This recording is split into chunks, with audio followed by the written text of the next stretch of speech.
जेता समुंद सागर नीर भरिया,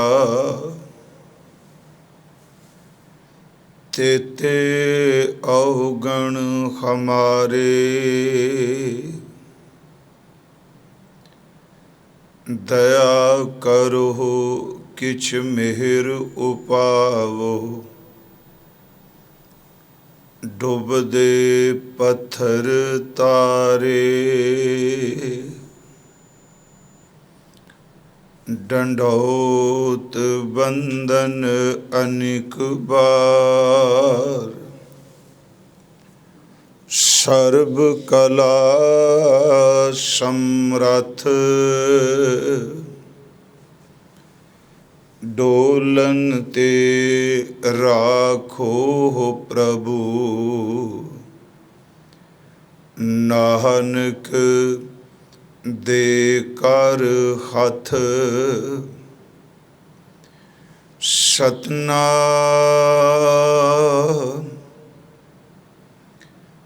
धन वाहे गुरु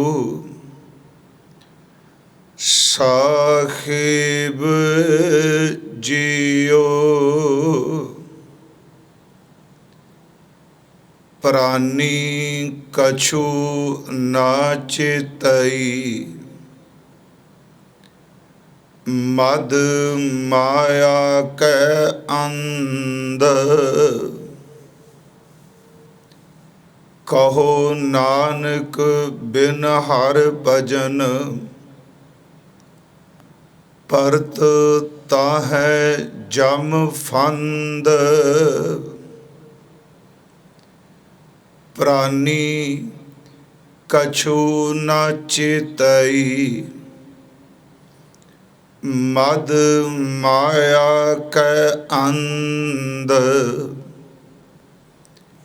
कहो नानक बिन हर भजन,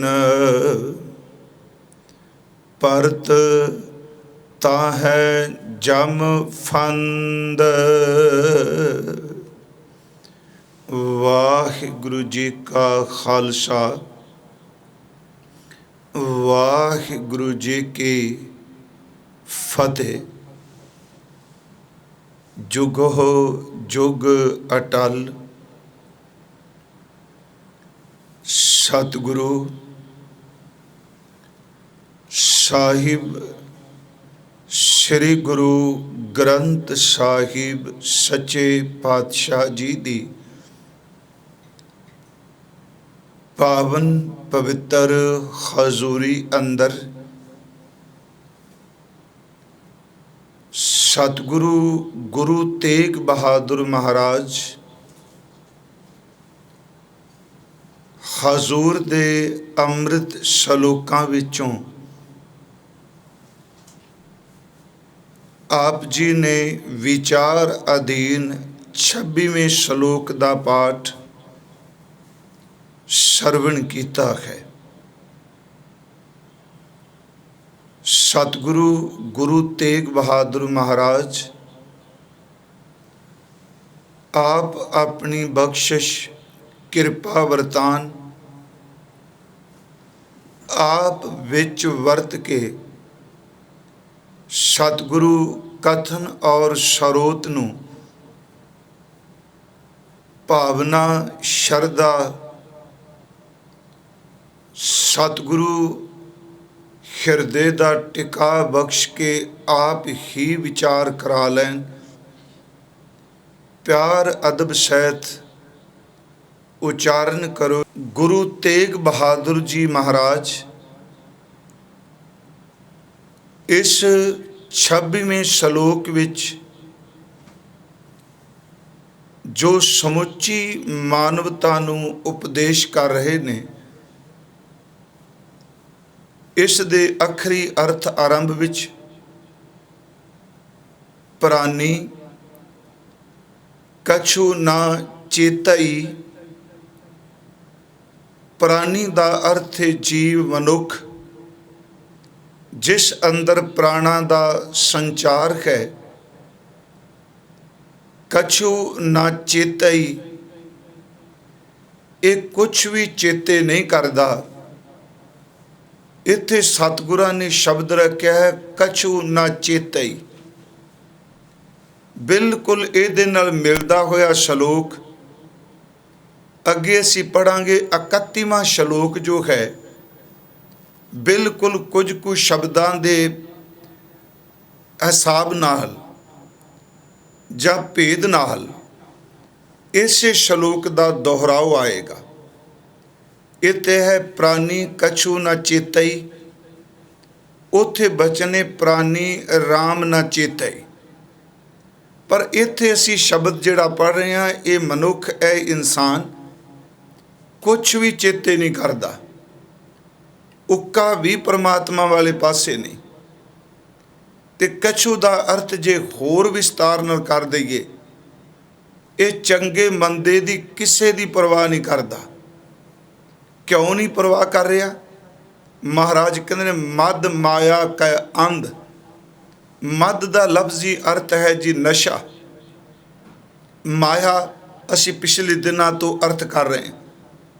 ਅੰਧ ਦਾ ਅਰਥ ਹੈ ਅੰਨਾ ਹੋਇਆ। ਮਾਇਆ ਦੇ ਨਸ਼ੇ ਵਿੱਚ ਅੰਨਾ ਹੋਇਆ ਪ੍ਰਾਣੀ, ਮਾਇਆ ਦੇ ਨਸ਼ੇ ਦੇ ਵਿੱਚ ਗਲਤਾਨ ਹੋਇਆ ਇਨਸਾਨ, ਇਹ ਕੁਛ ਵੀ ਚੇਤੇ ਨਹੀਂ ਕਰ ਰਿਹਾ। ਮਹਾਰਾਜ ਕਹਿ ਰਹੇ ਨੇ ਪ੍ਰਾਨੀ ਕਛੂ ਨ ਚੇਤਈ, ਮਦ ਮਾਇਆ ਕੈ ਅੰਧ। ਕਹੋ ਨਾਨਕ ਬਿਨ ਹਰ ਭਜਨ। ਸਤਿਗੁਰੂ ਗੁਰੂ ਤੇਗ ਬਹਾਦਰ ਮਹਾਰਾਜ ਕਹਿੰਦੇ ਨੇ ਖਰੀ ਦੇ ਭਜਨ ਤੋਂ ਬਿਨਾਂ, ਵਾਹਿਗੁਰੂ ਜੀ ਦੇ ਸਿਮਰਨ ਤੋਂ ਬਿਨਾਂ ਪਰਤ ਤਾਂ ਹੈ ਜਮ ਫੰਦ। ਉਸ ਇਨਸਾਨ ਨੂੰ ਜਮਾਂ ਦਾ ਫੰਦਾ, ਜਮਾਂ ਦੀ ਫਾਹੀ, ਉਹ ਜਮਾਂ ਦੀ ਗ੍ਰਿਫਤ ਵਿੱਚ ਆ ਜਾਏਗਾ।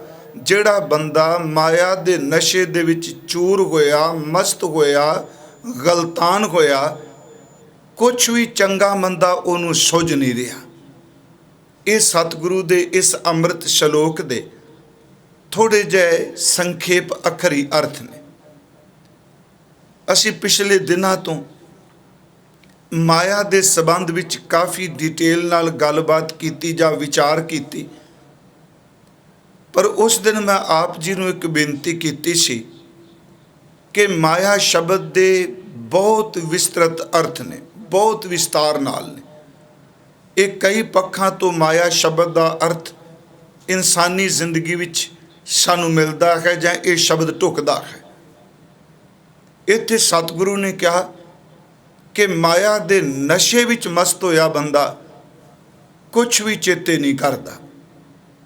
ਤੇ ਇਹ ਬਿਲਕੁਲ ਅਸਲੀਅਤ ਹੈ।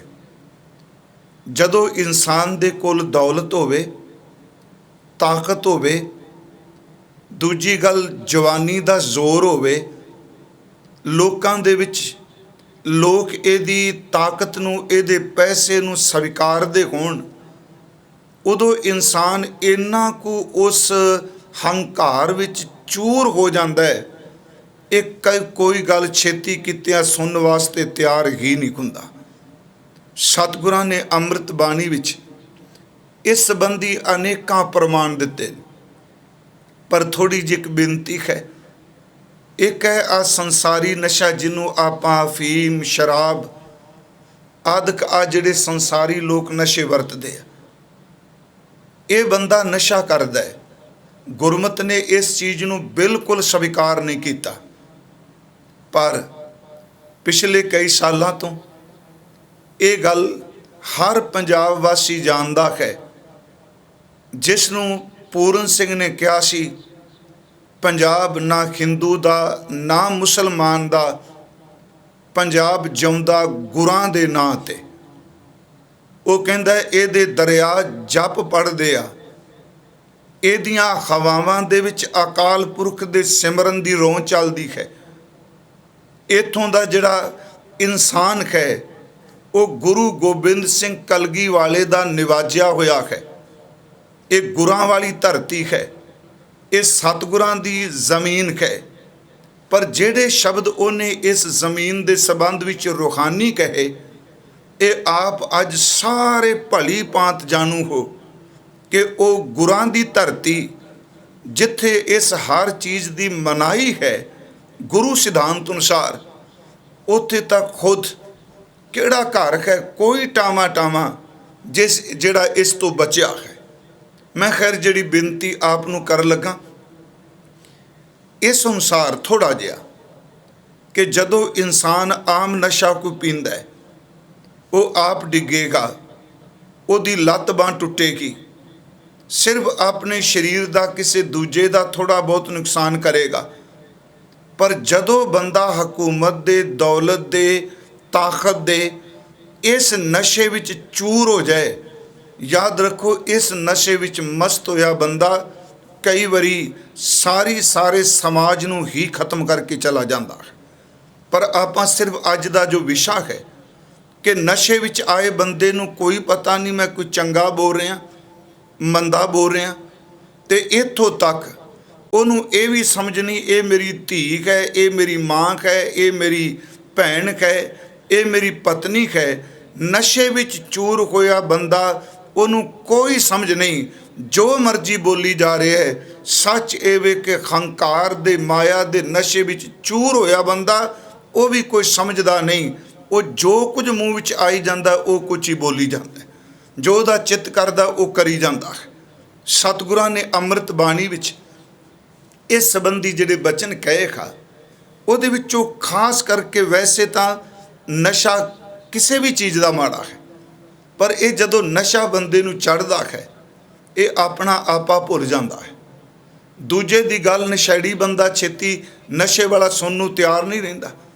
ਮਾਇਆ ਦੇ ਨਸ਼ੇ ਵਿੱਚ ਆਇਆ ਹੋਇਆ ਬੰਦਾ ਵੀ ਆਪਣੀ ਗੱਲ ਹੀ ਲੋਕਾਂ ਨੂੰ ਸੁਣਾਉਂਦਾ ਹੈ। ਚੇਤੇ ਰੱਖਿਓ, ਚੰਗੇ ਦਾਨੇ ਪ੍ਰਧਾਨੇ ਬੰਦਿਆਂ ਦੀ ਵੀ ਗੱਲ ਸੁਣਨ ਵਾਸਤੇ ਤਿਆਰ ਨਹੀਂ ਹੁੰਦਾ, ਕਿਉਂਕਿ ਉਸ ਦੇ ਧੁਰ ਅੰਦਰ ਇਸ ਚੀਜ਼ ਦਾ ਬਹੁਤ ਪ੍ਰਭਾਵ ਹੈ।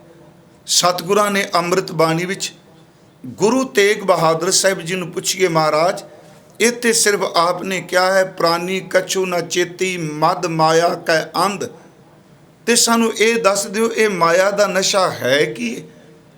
ਤੇ ਸਤਿਗੁਰੂ ਜੀ ਦਾ ਇੱਕ ਬਚਨ ਹੈ, ਸਾਧੋ ਇਹ ਜਗ ਭਰਮ ਭੁਲਾਨਾ, ਰਾਮ ਨਾਮ ਕਾ ਸਿਮਰਨ ਛੋੜਿਆ ਮਾਇਆ ਹਾਥ ਬਿਕਾਨਾ। ਗੁਰੂ ਤੇਗ ਬਹਾਦਰ ਜੀ, ਉਸ ਵਿੱਚ ਸਤਿਗੁਰਾਂ ਦਾ ਇੱਕ ਬਚਨ ਹੈ, ਜੋਬਨ ਧਨ ਪ੍ਰਭਤਾ ਕੈ ਮਦ ਮੈਂ। ਇਹ ਇਸ ਤੁਕ ਦੇ ਅਰਥ ਸਾਨੂੰ ਉਸ ਹੋਰ ਖੁੱਲ੍ਹ ਕੇ ਉਸ ਸ਼ਬਦ 'ਚੋਂ ਮਿਲਣਗੇ। ਮਹਾਰਾਜ ਕਹਿੰਦੇ ਜੋਬਨ, ਜੋਬਨ ਦਾ ਅਰਥ ਹੋ ਗਿਆ ਜਵਾਨੀ, ਧਨ ਪੈਸਾ, ਤੇ ਪ੍ਰਭਤਾ ਦਾ ਅਰਥ ਹੈ ਵਡਿਆਈ। ਉਹ ਪ੍ਰਭਤਾ ਕਿਸੇ ਰੂਪ ਵਿੱਚ ਵੀ ਹੋ ਸਕਦੀ ਹੈ, ਉਹ ਪ੍ਰਭਤਾ ਪਦਵੀ ਦੇ ਰੂਪ ਵਿੱਚ ਵੀ ਹੈ, ਉਹ ਪ੍ਰਭਤਾ ਸੱਚ ਇਹ ਵੇ ਲਿਆਕਤ ਗੁਣ ਜਾਂ ਇਹ ਸ਼ਬਦ ਵਰਤਾਂ ਵਿਦਵਤਾ ਦੇ ਰੂਪ ਵਿੱਚ ਵੀ ਹੈ। ਉਹ ਪ੍ਰਭਤਾ ਹੋ ਸਕਦਾ ਹੈ ਕਿ ਗਲੇ ਨਾਲ ਸੋਹਣੇ ਗਾਉਣ ਵਾਲੇ ਗਵਈਏ ਕੋਲ ਵੀ ਹੈ। ਇਸ ਕਰਕੇ ਮੈਂ ਬੇਨਤੀ ਕਰਾਂਗਾ ਕਿ ਅਸਲ 'ਚ ਤਿੰਨ ਚੀਜ਼ਾਂ ਗੁਰੂ ਤੇਗ ਬਹਾਦਰ ਕਹਿ ਰਹੇ ਨੇ, ਇੱਕ ਪੈਸਾ, ਦੂਜੀ ਜਵਾਨੀ, ਤੇ ਤੀਸਰੀ ਪ੍ਰਭਤਾ, ਵਡਿਆਈ ਜਿਹਨੂੰ ਕਹਿ ਲਾ ਸ਼ਬਦ। ਇਹ ਤਿੰਨ ਚੀਜ਼ਾਂ ਦੇ ਵਿੱਚ ਬੰਦਾ ਬਿਲਕੁਲ ਮਗਨ ਹੋਇਆ ਫਿਰਦਾ ਹੈ। ਦੌਲਤ ਆਵੇ ਤਾਂ ਵੀ ਪਰਵਾਹ ਨਹੀਂ ਕਰਦਾ, ਪੈਸਾ ਜੋਬਨ ਜਵਾਨੀ ਵਿੱਚ ਵੀ ਪਰਵਾਹ ਨਹੀਂ ਕਰਦਾ, ਤੇ ਤੀਸਰੀ ਮੈਂ ਬੇਨਤੀ ਕੀਤੀ ਪ੍ਰਭਤਾ। ਤੇ ਅੱਜ ਤੁਸੀਂ ਦੇਖੋ, ਜਦੋਂ ਕਿਸੇ ਬੰਦੇ ਨੂੰ ਪ੍ਰਭਤਾ ਹਾਸਲ ਹੁੰਦੀ ਹੈ, ਪੈਸਾ ਮਿਲਦਾ, ਤਾਕਤ ਹੁੰਦੀ ਹੈ, ਉਦੋਂ ਬੰਦੇ ਦੇ ਬੋਲ ਵਿੱਚ, ਤੇ ਜਦੋਂ ਇਹ ਚੀਜ਼ਾਂ ਨਹੀਂ ਹੁੰਦੀਆਂ ਉਦੋਂ ਉਹਦੇ ਬੋਲ ਵਿੱਚ ਜ਼ਮੀਨ ਅਸਮਾਨ ਦਾ ਅੰਤਰ ਹੁੰਦਾ ਹੈ। ਲੋਕ ਇਹ ਖਿੰਨ ਵਿੱਚ ਅੱਖਾਂ ਫੇਰ ਜਾਂਦੇ।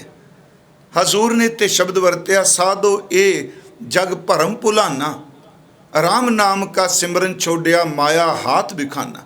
ਉਸ ਵਿੱਚ ਸਤਿਗੁਰਾਂ ਨੇ ਸ਼ਬਦ ਵਰਤਿਆ, ਜੋਬਨ ਧਨ ਪ੍ਰਭਤਾ ਕੈ ਮਦ ਮੈਂ। ਪੈਸਾ, ਜਵਾਨੀ ਔਰ ਵਡਿਆਈ ਦੇ ਨਸ਼ੇ ਵਿੱਚ ਅਹਨਿਸ ਰਹਿ ਦੀਵਾਨਾ, ਦਿਨ ਰਾਤ ਇਹ ਦੀਵਾਨਾ ਉਸ ਨਸ਼ੇ ਵਿੱਚ ਹੀ ਦੀਵਾਨਾ ਹੋਇਆ, ਇਹਨੂੰ ਸਮਝ ਕੋਈ ਨਹੀਂ। ਸਤਿਗੁਰੂ ਜੀ ਨੇ ਇਹ ਅੰਮ੍ਰਿਤ ਬਖਸ਼ਿਸ਼ ਕੀਤੀ ਕਿ ਇਹ ਬੰਦਾ ਪੈਸਾ, ਜਵਾਨੀ ਔਰ ਪ੍ਰਭਤਾ ਦਾ ਨਸ਼ਾ ਹੀ ਹੈ ਇਹਨੂੰ। ਮੈਂ ਇੱਕ ਉਦਾਹਰਨ ਆਪ ਜੀ ਨੂੰ ਦਿਆਂਗਾ ਇਤਿਹਾਸ ਵਿੱਚੋਂ ਵੀ।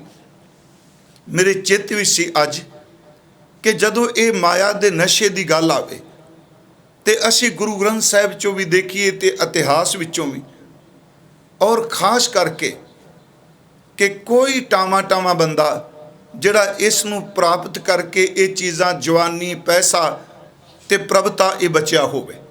ਤੁਲਸੀ ਜੀ ਨੇ ਇੱਕ ਗੱਲ ਬੜੀ ਪਿਆਰੀ ਕਹੀ ਸੀ। ਉਹ ਕਹਿੰਦੇ ਨੇ ਐਸੋ ਕੋ ਜਨਮਿਓ ਜਗ ਮਾਹੀ, ਕੋਈ ਐਸਾ ਦੁਨੀਆ ਵਿੱਚ ਬੰਦਾ ਪੈਦਾ ਹੋਇਆ ਪ੍ਰਭਤਾ ਪਾਏ ਜਾਸ ਮਦ ਨਾਹੀ। ਜਿਸ ਬੰਦੇ ਕੋਲ ਵਡਿਆਈ ਹੋਵੇ ਪ੍ਰਭਤਾ ਹੋਵੇ ਤੇ ਉਹ ਬੰਦਾ ਇਹਦੇ ਤੋਂ ਬਚਿਆ ਹੋਵੇ। ਗੁਰੂ ਨਾਨਕ ਸਾਹਿਬ ਮਹਾਰਾਜ ਜੀ ਨੇ ਆਪਣੀ ਅੰਮ੍ਰਿਤ ਬਾਣੀ ਦੇ ਅੰਦਰ ਇਸ ਨੂੰ ਮਨੁੱਖ ਦੀ ਜ਼ਿੰਦਗੀ ਦੇ ਜਿਹੜੇ 4 ਪਹਿਰ ਦੱਸੇ ਆ, ਉਸ ਵਿੱਚ ਇਹ ਜਿਹੜਾ ਨਸ਼ਾ ਹੈ ਮਾਇਆ ਦਾ, ਨਸ਼ਾ ਹੈ ਜਵਾਨੀ ਦਾ, ਇਹ ਨਸ਼ਾ ਹੈ ਪ੍ਰਭਤਾ ਦਾ, ਇਹਨੂੰ ਸਤਿਗੁਰੂ ਨੇ ਤੀਸਰੇ ਪਹਿਰ ਦੇ ਵਿੱਚ ਬਿਆਨ ਕੀਤਾ। ਉੱਥੇ ਬਚਨ ਕਹੇ ਤੀਜੈ ਪਹਿਰੈ ਰੈਣ ਕੈ ਵਣਜਾਰਿਆ ਮਿੱਤਰਾ, ਧਨ ਜੋਬਨ ਸੋਚਿਤ। ਪਿਛਲੇ ਦਿਨ ਇਹਦੇ ਸੰਬੰਧੀ ਬਿਲਕੁਲ ਥੋੜੀ ਜਿਹੀ ਅਰਜ਼ ਕੀਤੀ ਸੀ। ਇੱਥੇ ਸਤਿਗੁਰੂ ਕਹਿੰਦੇ ਨੇ ਕਿ ਤੀਸਰਾ ਪਹਿਰ ਜ਼ਿੰਦਗੀ ਦਾ, ਜਦੋਂ ਇਨਸਾਨ ਦੇ ਕੋਲ ਜਵਾਨੀ ਹੈ, ਤੀਜੈ ਪਹਿਰੈ ਰੈਣ ਕੈ ਵਣਜਾਰਿਆ ਮਿੱਤਰਾ, ਧਨ ਜੋਬਨ ਸੋਚਿਤ, ਹਰ ਕਾ ਨਾਮ ਨਾ ਚੇਤੀ ਵਣਜਾਰਿਆ ਮਿੱਤਰਾ। ਇੱਥੇ ਬਚਨ ਹੈ ਕਿ ਪ੍ਰਾਨੀ ਕਛੂ ਨਾ ਚੇਤੀ ਮਦ ਮਾਇਆ ਕੈ ਅੰਧ। ਉੱਥੇ ਗੁਰੂ ਜੀ ਕਹਿੰਦੇ ਨੇ ਹਰ ਕਾ ਨਾਮ ਨਾ ਚੇਤੀ ਵਣਜਾਰਿਆ ਮਿੱਤਰਾ। ਇਹ ਇਨਸਾਨ ਪਰਮਾਤਮਾ ਦੇ ਨਾਮ ਨੂੰ ਚੇਤੇ ਨਹੀਂ ਕਰਦਾ ਪਿਆ। ਬੱਧਾ ਛੁੱਟੈ ਜਿੱਤ, ਹਰ ਕਾ ਨਾਮ ਨਾ ਚੇਤੈ ਪ੍ਰਾਣੀ, ਬਿਕਲ ਭਇਆ ਸੰਗ ਮਾਇਆ, ਧਨ ਸਿਉ ਰੱਤਾ ਜੋਬਨ ਮੱਤਾ, ਐਲਾ ਜਨਮ ਗਵਾਇਆ। ਫਿਰ ਮੈਂ ਇਸ ਸ਼ਬਦ ਨੂੰ ਦੁਹਰਾ ਦੇਣਾ ਕਿ ਇਹ ਜ਼ਿੰਦਗੀ ਦਾ ਤੀਸਰਾ ਪੜਾਅ, ਜਿੱਥੇ ਪੈਸਾ ਹੈ, ਜਵਾਨੀ ਹੈ, ਪ੍ਰਭਤਾ ਹੈ। ਧੰਨ ਗੁਰੂ ਨਾਨਕ ਸਾਹਿਬ ਕਹਿੰਦੇ ਬੰਦੇ ਦੇ ਚਿੱਤ ਵਿੱਚ ਹੋਰ ਕੋਈ ਦੂਜੀ ਗੱਲ ਹੀ ਨਹੀਂ। ਮੇਰਾ ਪੈਸਾ, ਮੇਰੀ ਦੌਲਤ, ਮੇਰੀ ਪਦਵੀ।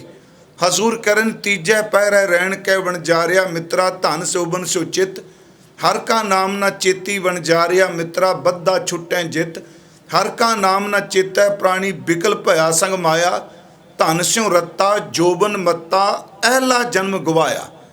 ਧਰਮ ਸੇਤੀ ਵਾਪਾਰ ਨਾ ਕੀਤੋ, ਕਰਮ ਨਾ ਕੀਤੋ ਮਿੱਤ, ਕਹੋ ਨਾਨਕ ਤੀਜੈ ਪਹਿਰੈ ਪ੍ਰਾਣੀ, ਧਨ ਜੋਬਨ ਸਿਉ ਚਿੱਤ।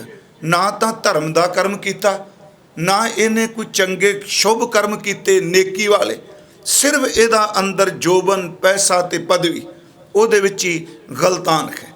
ਤੇ ਜਦੋਂ ਇਹ ਸਮਾਂ ਬੰਦੇ ਤੇ ਹੁੰਦਾ, ਇਹਨੂੰ ਚੰਗੀ ਗੱਲ ਬਿਲਕੁਲ ਨਹੀਂ ਜੇ ਕੋਈ ਫਿੱਟ ਬਹਿੰਦੀ ਇਹਦੇ, ਕੋਈ ਚੰਗਾ ਸੁਝਾਅ ਦਿਓ, ਕੋਈ ਚੰਗੀ ਗੱਲ ਸਮਝਾਓ, ਉਦੋਂ ਬੰਦਾ ਆਪਣੇ ਆਪ ਵਿੱਚ ਸੱਚ ਇਹ ਆਪਣੇ ਫੈਸਲੇ, ਆਪਣੀ ਗੱਲ ਸਭ ਕੁਝ ਇਹ ਸਮਝਦਾ। ਤੇ ਗੁਰੂ ਸਾਹਿਬ ਜੀ ਨੇ ਇੱਥੋਂ ਤੱਕ ਬਚਨ ਕਿਹਾ ਕਿ ਇਹਨਾਂ ਕੁ ਇਹ ਨਸ਼ੇ ਵਿੱਚ ਚੂਰ ਹੁੰਦਾ ਹੈ, ਇਹਨੂੰ ਪਤਾ ਹੀ ਨਹੀਂ ਕਿ ਮੈਂ ਦਿਨ ਰਾਤ ਜ਼ਹਿਰ ਖਾਈ ਜਾ ਰਿਹਾ। ਮਹਾਰਾਜ ਦਾ ਇੱਕ ਬਚਨ ਹੁੰਦਾ, ਜੋ ਖਾਲਾਹਲ ਸੋ ਪੀਵੈ ਬੌਰਾ, ਅੰਮ੍ਰਿਤ ਨਾਮ ਜਾਣੈ ਕਰ ਕੌਰਾ। ਇਹ ਬੰਦੇ ਦੀ ਅਵਸਥਾ ਹੋ ਨਸ਼ੇ 'ਚ। ਜੇ ਉਹਨੂੰ ਪਾਰ ਬ੍ਰਹਮ ਪਰਮੇਸ਼ਵਰ ਦੇ ਨਾਮ ਦੀ ਗੱਲ ਕਹੋ, ਉਹਨੂੰ ਸਮਝਦਾ ਕੁੜੱਤਨ, ਇਹ ਕਿਹੜੀਆਂ ਬਾਤਾਂ ਕਰ ਰਹੇ। ਹਜ਼ੂਰ ਕਹਿੰਦੇ ਨੇ ਜੋ ਹਲਾਹਲ ਸੋ ਪੀਵੈ ਬੌਰਾ, ਅੰਮ੍ਰਿਤ ਨਾਮ ਜਾਣੈ ਕਰ ਕੌਰਾ। ਨਾਮ ਅੰਮ੍ਰਿਤ ਨੂੰ ਝੂਠਾ ਜਾਣਦਾ, ਇਹਨੂੰ ਕੌੜਾ ਸਮਝਦਾ। ਸਤਿਗੁਰਾਂ ਦਾ ਇੱਕ ਬਚਨ ਹੋਰ ਹੈ, ਉਸ ਵਿੱਚ ਮਹਾਰਾਜ ਜੀ ਨੇ ਕਿਹਾ ਕਿ ਅੰਮ੍ਰਿਤ ਕੌੜਾ ਵਿਖਿਆ ਮਿੱਠੀ, ਸਾਕਤ ਕੀ ਬਿਦ ਨੈਨੋ ਡੀਠੀ। ਇਸ ਪੈਸੇ ਦੌਲਤ ਵਿੱਚ ਮਸਤ ਹੋਇਆ ਇਨਸਾਨ, ਇਹਨੂੰ ਜੇ ਅੰਮ੍ਰਿਤ ਦੀ ਗੱਲ ਕਰੋ, ਅੰਮ੍ਰਿਤ ਇਹਨੂੰ ਕੌੜਾ ਲੱਗੇਗਾ। ਨਾਮ ਦੀ ਗੱਲ ਨਹੀਂ ਪਾਏਗੀ ਛੇਤੀ, ਕਿਉਂਕਿ ਉਹਦੀ ਆਪਣੀ ਦੁਨੀਆ ਹੁੰਦੀ ਹੈ, ਆਪਣੀ ਸੋਚ ਹੁੰਦੀ ਹੈ। ਮੈਂ ਆਪ ਜੀ ਦੇ ਸਨਮੁਖ ਹਜ਼ੂਰ ਦੇ ਜੀਵਨ ਦੀ ਘਟਨਾ ਖਾਸ ਕਰਕੇ ਗੁਰੂ ਨਾਨਕ ਸਾਹਿਬ ਮਹਾਰਾਜ, ਜਿੱਥੇ ਉਹਨਾਂ ਨੇ ਭਾਰਤ ਦੀ ਗੁਲਾਮ ਹੋਣਾ, ਇੱਥੋਂ ਦੀ ਤਰਾਸਦੀ, ਉਹਦਾ ਸਾਰਾ ਜ਼ਿਕਰ ਆਪਣੀ ਅੰਮ੍ਰਿਤ ਬਾਣੀ 'ਚ ਕੀਤਾ ਹੈ। ਮੈਂ ਸਿਰਫ ਪ੍ਰਮਾਣ ਵਜੋਂ ਇਹ ਅਰਜ਼ ਕਰਨੀ ਚਾਹੁੰਦਾ। ਤੇ ਇਹ ਗੁਰਮੁਖੋ ਸੱਚ ਜੇ ਕੋਈ ਕੌਮ, ਕੋਈ ਪਰਿਵਾਰ, ਕੋਈ ਵੀ ਸਭਾ ਸੁਸਾਇਟੀ ਹੋਵੇ, ਜਿਸ ਵਿੱਚ ਆਹ ਕਮਜ਼ੋਰੀ ਆ ਜਾਏਗੀ, ਉਹ 5-10 ਕੋਈ 20-25 ਸਾਲ ਤਾਂ ਕੱਢ ਜਾਊਗੀ, ਪਰ ਉਹਦਾ ਪਤਨ ਸ਼ੁਰੂ ਹੋ ਜਾਂਦਾ ਹੈ ਜਦੋਂ ਬੰਦੇ ਨਸ਼ੇ ਵਿੱਚ, ਦੌਲਤ ਵਿੱਚ, ਜੋਬਨ ਵਿੱਚ, ਵਿਵਚਾਰ ਵਿੱਚ ਗਲਤਾਨ ਹੋ ਜਾਣ। ਉਸ ਦਾ ਭਵਿੱਖ ਕਦੀ ਸੁਨਹਿਰਾ ਨਹੀਂ ਹੁੰਦਾ। ਭਾਵੇਂ ਅਸੀਂ ਕਹਿ ਦਿੰਦੇ ਹਾਂ ਸ਼ੇਰੇ ਪੰਜਾਬ ਦਾ ਰਾਜ, 40 ਸਾਲ ਦਾ ਰਾਜ, ਡੋਗਰਿਆਂ ਕੀਤਾ, ਉਹਨਾਂ ਆਹ ਕੀਤਾ, ਪਰ ਆਪ ਸਾਰੇ ਇਤਿਹਾਸ ਨੂੰ ਜਾਣਨ ਵਾਲੇ ਚੰਗੀ ਤਰ੍ਹਾਂ ਬਾਖੂਬੀ ਜਾਣਦੇ ਹੋ ਕਿ ਜੀਵਨ ਦੀਆਂ ਕਮਜ਼ੋਰੀਆਂ ਨੇ ਰਾਜ ਨੂੰ ਤਬਾਹ ਕੀਤਾ ਸੀ। ठीक है, डोगरिਆਂ ਦੀ ਗੱਲ ਇਹ नहीं कि ਉਹ ਬੰਦੇ ਬਖਸ਼ੇ ਜਾਣਗੇ, ਅਸੀਂ ਉਹਨਾਂ ਨੂੰ ਕਹਾਂਗੇ ਇਹਨਾਂ ਦਾ ਕਸੂਰ ਕੋਈ ਨਹੀਂ।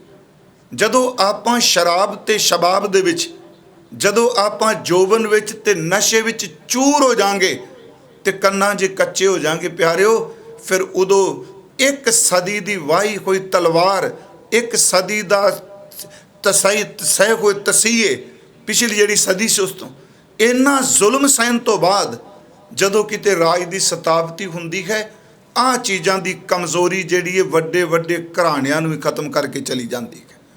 ਮੈਂ ਆਪ ਜੀ ਦਾ ਧਿਆਨ ਅੱਜ ਉਸ ਘਟਨਾ ਵੱਲ, ਗੁਰੂ ਨਾਨਕ ਸਾਹਿਬ ਮਹਾਰਾਜ ਅਹਿਮਨਾਬਾਦ ਗਏ ਆ।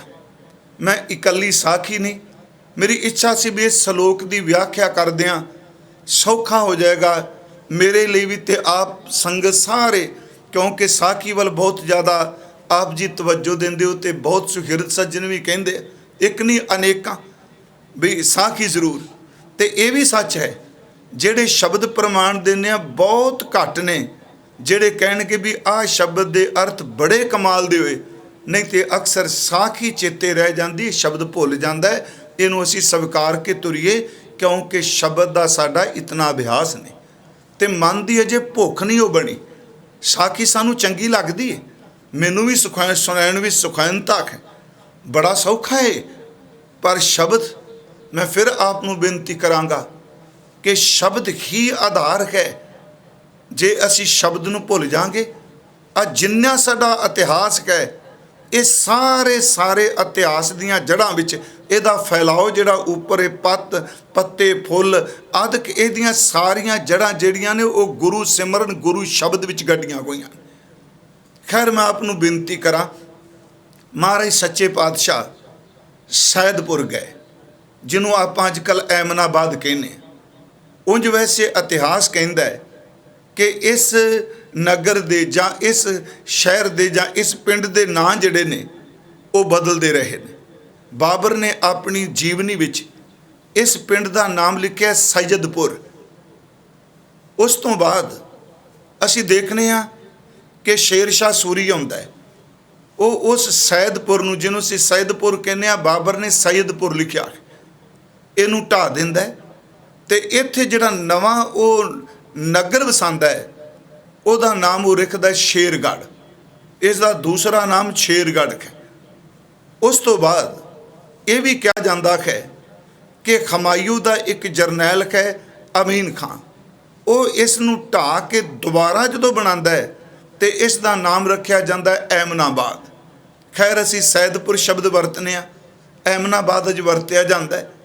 ਧੰਨ ਗੁਰੂ ਨਾਨਕ ਸਾਹਿਬ ਮਹਾਰਾਜ ਐਮਨਾਬਾਦ ਗਏ ਆ ਤੇ ਜਿੱਥੇ ਗਏ ਆ ਉਸ ਸੱਜਣ ਨੇ ਨਾ ਤਾਂ ਬਾਬਾ ਜੀ ਨੂੰ ਸੱਦਾ ਪੱਤਰ ਭੇਜਿਆ ਕਿ ਮੇਰੇ ਘਰ ਆਓ, ਸਨਮਾਨਯੋਗ ਭਾਈ ਸਾਹਿਬ ਭਾਈ ਲਾਲੋ ਜੀ ਹਜ਼ੂਰ ਜਾਂਦੇ ਆ ਐਮਨਾਬਾਦ, ਤੇ ਜਨਮ ਸਾਖੀ ਵਾਲਾ ਤਾਂ ਇੱਥੋਂ ਤੱਕ ਕਹਿੰਦਾ ਹੈ ਕਿ ਭਾਈ ਮਰਦਾਨਾ ਸਾਹਿਬ ਜੀ ਨੂੰ ਇਹ ਸ਼ਬਦ ਕਹਿੰਦੇ ਨੇ, ਆ ਮਰਦਾਨਿਆਂ ਅੱਜ ਤੈਨੂੰ ਰੱਬੀ ਰੂਹ ਦੇ ਅਸੀਂ ਦੀਦਾਰ ਕਰਾਉਂਦੇ ਹਾਂ, ਇੱਕ ਸੰਤੋਖੀ ਤੇ ਸਾਧ ਪੁਰਖ ਦੇ ਤੈਨੂੰ ਦਰਸ਼ਨ ਕਰਾਉਂਦੇ। ਹਜ਼ੂਰ ਭਾਈ ਲਾਲੋ ਦੇ ਘਰ ਜਾਂਦੇ ਆ, ਦਰਵਾਜ਼ਾ ਖੜਕਾਉਂਦੇ ਆ, ਅੰਦਰ ਚਲੇ ਜਾਂਦੇ ਆ ਤੇ ਉਹ ਜਿਹੜੀ ਵਾਰਤਾਲਾਪ ਉਹ ਸੁਣਨ ਵਾਲੀ ਹੈ। ਕਹਿੰਦੇ ਨੇ ਹਜ਼ੂਰ ਕੋਲ ਬੈਠ ਜਾਂਦੇ ਆ ਤੇ ਭਾਈ ਲਾਲੋ ਸਾਹਿਬ ਨਿਮਰਤਾ ਦੇ ਪੁੰਜ, ਇੱਕ ਆਪ, ਇੱਕ ਉਹਨਾਂ ਦੀ ਪਤਨੀ ਤੇ ਇੱਕ ਉਹਨਾਂ ਦੀ ਬੇਟੀ ਸੀ, ਬੜਾ ਸੰਤੋਖੀ। ਪੁੱਛਦਾ ਜੀ ਤੁਸੀਂ ਕੌਣ ਹੋ? ਮਹਾਰਾਜ ਗੁਰੂ ਨਾਨਕ ਸਾਹਿਬ ਜੀ ਨੂੰ। ਮਹਾਰਾਜ ਅੱਗੋਂ ਉੱਤਰ ਦਿੰਦੇ ਆ, ਲਾਲੋ ਅਸੀਂ ਮੁਸਾਫਰ ਹਾਂ। ਉਹ ਦੇਖਦਾ ਹੈ ਤੇ ਅੱਗੋਂ ਉੱਤਰ ਦਿੰਦਾ ਹੈ, ਬਾਬਾ ਜਾਂ ਸ਼ਬਦ ਕਹਿੰਦਾ ਜੀ ਇਹ ਤਾਂ ਸਾਰਾ ਸੰਸਾਰ ਹੀ ਮੁਸਾਫਰ ਖਾਨਾ ਹੈ। ਫਿਰ ਸੁਣਿਓ, ਕੌਣ ਹੋ ਹਜ਼ੂਰ? ਕਹਿੰਦੇ ਨੇ ਮੁਸਾਫਰ ਹਾਂ। ਤੇ ਅੱਗੋਂ ਲਾਲੋ ਕਹਿੰਦਾ ਸਾਰਾ ਸੰਸਾਰ ਹੀ ਮੁਸਾਫਰ ਖਾਨਾ ਹੈ। ਤੇ ਮਹਾਰਾਜ ਹੱਸ ਕੇ ਕਹਿੰਦੇ ਆ, ਲਾਲੋ ਮੈਂ ਵੀ ਤੇਰੇ ਵਰਗੇ ਮੁਸਾਫਰਾਂ ਨੂੰ ਹਮ ਸਫਰ ਬਣਾਉਣ ਵਾਸਤੇ ਆਇਆ ਹਾਂ। ਉੱਥੇ ਫਿਰ ਪਹਿਲੀ ਵਾਰ ਹਜ਼ੂਰ ਇਹ ਕਹਿੰਦੇ ਆ, ਲਾਲੋ ਭੁੱਖ ਲੱਗੀ ਏ, ਛਕਾਏਂਗਾ ਕੀ? ਫਿਰ ਭਾਈ ਲਾਲੋ ਜੀ ਸਾਰੇ ਕਹਿੰਦੇ ਆ, ਕੋਦਰੇ ਦੀ ਰੋਟੀ। ਜੋ ਕੁਝ ਉਹਦੇ ਘਰ ਵਿੱਚ ਸੁੱਕਾ ਮਿੱਸਾ ਸੀ, ਜੋ ਵੀ ਸੀ, ਉਹਨੇ ਮਹਾਰਾਜ ਜੀ ਲਈ ਤਿਆਰ ਕਰ ਦਿੱਤਾ ਹੈ। ਭਾਈ ਮਰਦਾਨਾ ਸਾਹਿਬ ਜੀ ਉੱਠੇ ਤੇ ਉਸ ਵਕਤ ਲਾਲੋ ਦੇ ਘਰੋਂ ਬੀਬੀ ਜੀ ਚੌਂਕਾ ਸਾਫ਼ ਕਰਨ ਲੱਗੇ, ਪੋਚਾ ਫੇਰਨ ਲੱਗੇ ਤੇ ਮਹਾਰਾਜ ਜੀ ਨੇ ਆਵਾਜ਼ ਦੇ ਕੇ ਕਿਹਾ, ਲਾਲੋ ਇਹ ਚੌਂਕਾ ਕਾਸ ਵਾਸਤੇ? ਉਹ ਕਹਿੰਦਾ, ਹਜ਼ੂਰ ਜਦ ਸਤਿਗੁਰੂ ਲਈ ਸ਼ਬਦ ਵਰਤਦਾ ਮਹਾਰਾਜ, ਬਾਬਾ ਜੀ ਆਪ ਜੀ ਦੇ ਬੈਠਣ ਲਈ ਚੌਂਕਾ ਸੁੱਚਾ। ਤੇ ਨਾਲ ਉਹ ਪਹਿਲਾਂ ਪੁੱਛ ਲੈਂਦਾ ਭਾਈ ਮਰਦਾਨੇ ਜੀ ਨੂੰ ਕਿ ਜ਼ਾਹਰ ਕਰੋ ਇਹ ਕੌਣ ਨੇ? ਤੇ ਭਾਈ ਮਰਦਾਨਾ ਕਹਿੰਦੇ ਨੇ, ਧੰਨ ਗੁਰੂ ਨਾਨਕ ਸਾਹਿਬ ਜੀ, ਮੇਰਾ ਮੁਰਸ਼ਦ। ਭਾਈ ਲਾਲੋ ਦੇ ਕੰਨਾਂ 'ਚ ਸੋਏ ਕਿਤੇ ਪਈ, ਉਹ ਹਜ਼ੂਰ ਦੇ ਚਰਨਾਂ ਵਿੱਚ ਝੁਕਦਾ ਹੈ ਤੇ ਸਤਿਗੁਰੂ ਲਈ ਉਹ ਚੌਂਕਾ ਬਣਾਉਂਦਾ ਹੈ।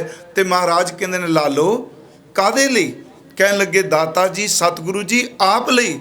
ਤੇ ਅੱਗੋਂ ਕਹਿੰਦੇ, ਵਾਪਸ ਆ ਜਾ, ਲੋੜ ਨਹੀਂ ਇਸ ਸੁਚਮਤਾ ਦੀ ਜੀ। ਕਿਉਂ? ਕਹਿਣ ਲੱਗੇ, ਸਾਰੀ ਧਰਤੀ ਹੀ ਨਾਨਕ ਦਾ ਚੌਂਕਾ ਹੈ, ਇਹ ਸਾਰੀ ਜ਼ਮੀਨ ਹੀ ਮੇਰਾ ਚੌਂਕਾ ਹੈ। ਸਤਿਗੁਰੂ ਦੇ ਘਰ ਬੈਠ ਕੇ ਪ੍ਰਸ਼ਾਦਾ ਛਕਦੇ ਆ। ਫਿਰ ਉਸ ਵਕਤ ਦੇ ਜਿਹੜੇ ਉੱਥੇ ਹਾਲਾਤ ਨੇ, ਮੈਂ ਤਾਂ ਇਹ ਬਚਨ ਲਿਆ ਹੈ ਕਿ ਅਜੇ ਤੇ ਸਤਿਗੁਰੂ ਨੇ ਕਿਹਾ, ਪ੍ਰਾਨੀ ਕਛੂ ਨਾ ਚੇਤੀ ਮਦ ਮਾਇਆ ਕੈ ਅੰਧ। ਮਾਇਆ ਦੇ ਨਸ਼ੇ ਵਿੱਚ ਮਸਤ ਹੋਏ ਬੰਦੇ, ਜੋਬਨ ਦੇ ਨਸ਼ੇ ਵਿੱਚ ਮਸਤ ਹੋਏ ਬੰਦੇ ਸਤਿਗੁਰੂ ਦੇ ਘਰ ਵਿੱਚ ਬੈਠਦੇ ਆ ਤੇ ਫਿਰ ਉਹ ਪਾਰ ਬ੍ਰਹਮ ਪਰਮੇਸ਼ਵਰ ਦੀ ਯਾਦ ਵਿੱਚ ਜੁੜਦੇ ਆ। ਮਰਦਾਨਾ ਵਾਪਸ ਆ ਜਾਂਦਾ, ਪਿੰਡ ਆਉਂਦਾ। ਸਤਿਗੁਰੂ ਭਾਈ ਲਾਲੋ ਦੇ ਘਰ ਕਾਫੀ ਸਮਾਂ ਟਿਕਦੇ ਆ। ਉੱਥੇ ਫਿਰ ਸਤਿਗੁਰੂ ਜਿਹੜੇ ਅੰਮ੍ਰਿਤ ਬਚਨ ਉਚਾਰਨ ਕਰਦੇ ਆ, ਮੈਂ ਬੇਨਤੀ ਕਰਾਂਗਾ ਉਹਦੇ ਵਿੱਚੋਂ ਸਿਰਫ ਕੁਝ ਕੁ ਮੈਂ ਉਦਾਹਰਨਾਂ ਜ ਲੈਣੀਆਂ ਨੇ। ਉਸ ਵਿੱਚ ਇੰਨਾ ਪੈਸਾ ਹੋਣ ਦੇ ਬਾਵਜੂਦ, ਇੰਨੀ ਜਵਾਨੀ ਹੋਣ ਦੇ ਬਾਵਜੂਦ, ਇੰਨੇ ਸਿਆਣੇ ਲੋਕ ਉੱਥੇ ਹੋਣ ਦੇ ਬਾਵਜੂਦ ਇੰਨੀ ਬੁਰੀ ਹਾਲਤ ਐਮਨਾਬਾਦ ਦੀ ਹੋਈ ਜਿਹਦਾ ਜ਼ਿਕਰ ਸਤਿਗੁਰੂ ਨੇ ਆਪਣੀ ਬਾਣੀ ਵਿੱਚ ਕੀਤਾ ਹੈ।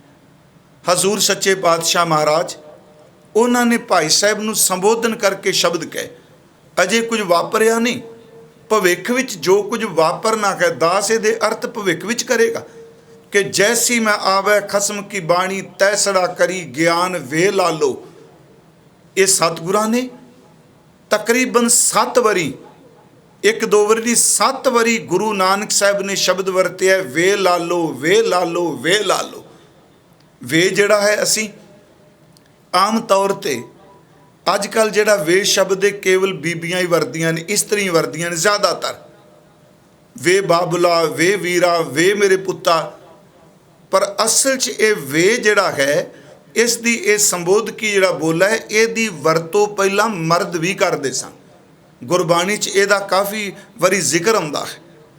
ਪਰ ਇੱਥੇ ਸਤਿਗੁਰਾਂ ਨੇ ਵੇ ਸ਼ਬਦ ਭਾਈ ਲਾਲੋ ਨੂੰ ਸੰਬੋਧਨ ਕਰਕੇ ਕਿਹਾ ਕਿ ਲਾਲੋ ਖਸਮ ਦੀ ਬਾਣੀ ਮੇਰੇ ਅੰਦਰ ਆਈ, ਮੈਂ ਕੋਈ ਤੈਨੂੰ ਆਪਣੇ। ਇੱਥੇ ਗੱਲ ਹੋਰ ਸਪਸ਼ਟ, ਕਿਉਂਕਿ ਜਦੋਂ ਇਹਦੇ ਅਰਥ ਅਸੀਂ ਭਵਿੱਖਤ ਰੂਪ 'ਚ ਕਰਨੇ ਆ, ਕਈਆਂ ਦੇ ਮਨ 'ਚ ਲੇਟ ਉੱਠਦਾ ਜੀ ਇਹ ਤਾਂ ਫਿਰ ਜੋਤਿਸ਼ਪੁਣਾ ਹੋ ਗਿਆ ਜੀ, ਇਹ ਆਉਣ ਵਾਲੇ ਬਾਰੇ ਦੱਸਣ ਲੱਗ ਪਏ। ਇਹ ਗੱਲ ਨੂੰ ਕਦੀ ਭੁੱਲਿਓ ਨਾ। ਗੁਰੂ ਨਾਨਕ ਸਾਹਿਬ ਮਹਾਰਾਜ ਜੀ ਨੂੰ ਠੀਕ 5 ਤੱਤਾਂ ਦਾ ਪੁਤਲਾ ਵਰਤਿਆ ਇਸ ਧਰਤੀ ਤੇ, ਪਰ ਉਸ ਸਤਿਗੁਰੂ ਨੂੰ ਆਮ ਇਨਸਾਨ ਦੇ ਵਿੱਚ, ਮੈਨੂੰ ਪਤਾ ਅੱਜ ਕੱਲ੍ਹ ਨਹੀਂ ਜੀ, ਉਹ ਸਾਡੇ ਵਰਗੇ ਬੰਦੇ ਸਨ। ਸਾਡੇ ਲੋਕ ਕਹਿੰਦੇ ਗੁਰੂ ਸਾਹਿਬ ਤਾਂ ਸਾਡੇ ਵਰਗੇ ਗ੍ਰਸਤੀ ਸਨ ਜੀ। ਮੈਂ ਕਈ ਵਾਰੀ ਸੋਚਣਾ ਕਿੱਡੀ ਉਲਟੀ ਜੀ ਗੱਲ ਕਰੀ ਜਾਂਦੇ। ਇਹ ਸ਼ਬਦ ਫਿਰ ਸੁਣਿਓ, ਜਦੋਂ ਵਿਆਹ ਹੁੰਦਾ ਸ਼ਬਦ ਕਹਿੰਦੇ ਆ, ਸਿੱਖਿਆ ਦੇਣ ਲੱਗੇ, ਉਹ ਨਹੀਂ ਗੁਰੂ ਸਾਹਿਬ ਤਾਂ ਸਾਡੇ ਵਰਗੇ ਗ੍ਰਸਤੀ ਸਨ।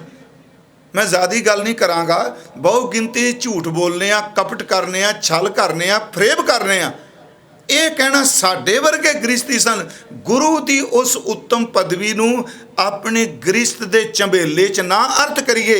ਇਹ ਬੇਨਤੀ ਕਰੀਏ ਕਿ ਸਤਿਗੁਰੂ ਸਾਨੂੰ ਤੇਰੇ ਗ੍ਰਸਤ ਵਰਗਾ ਗ੍ਰਸਤ ਜੀਣ ਦੀ ਜਾਚ ਆ ਜਾਏ।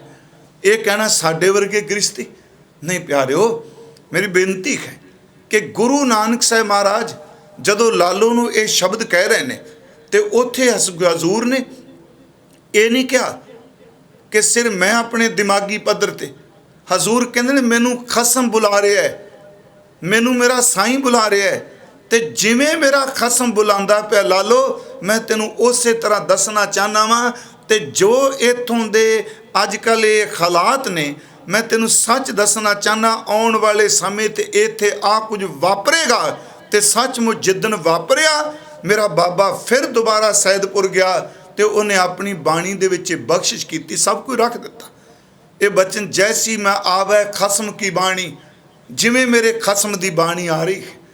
मैं एक बार क्या सी, भाई लालो कितना खुशकिस्मत है तुम। सोचना, इन्ना पवित्र, इन्ना निर्मल, किरती बंदा, कोई पखंड नहीं, कोई परपंच नहीं। उन्हें बिल्कुल यज्ञ करके भंडारा करके नहीं कहा लोगों मेरे घर आओ मैं प्रशादा लंगर छकाना चाहना। जेड़ा बंदा भंडारा कर रहा है, मलक भागो वो सदे भेज रहा है, आमंत्रित कर रहा है, ये कह रहा है भी मेरे घर आके खाओ। प्यारो, जिन्हें सदा नहीं भेजा, बाबा उहदे चौंके च बैठा बिना बुलाण तो ही उहनूं जाके उहदे घर कहंदा भुख लगी है प्रशादा छका दे।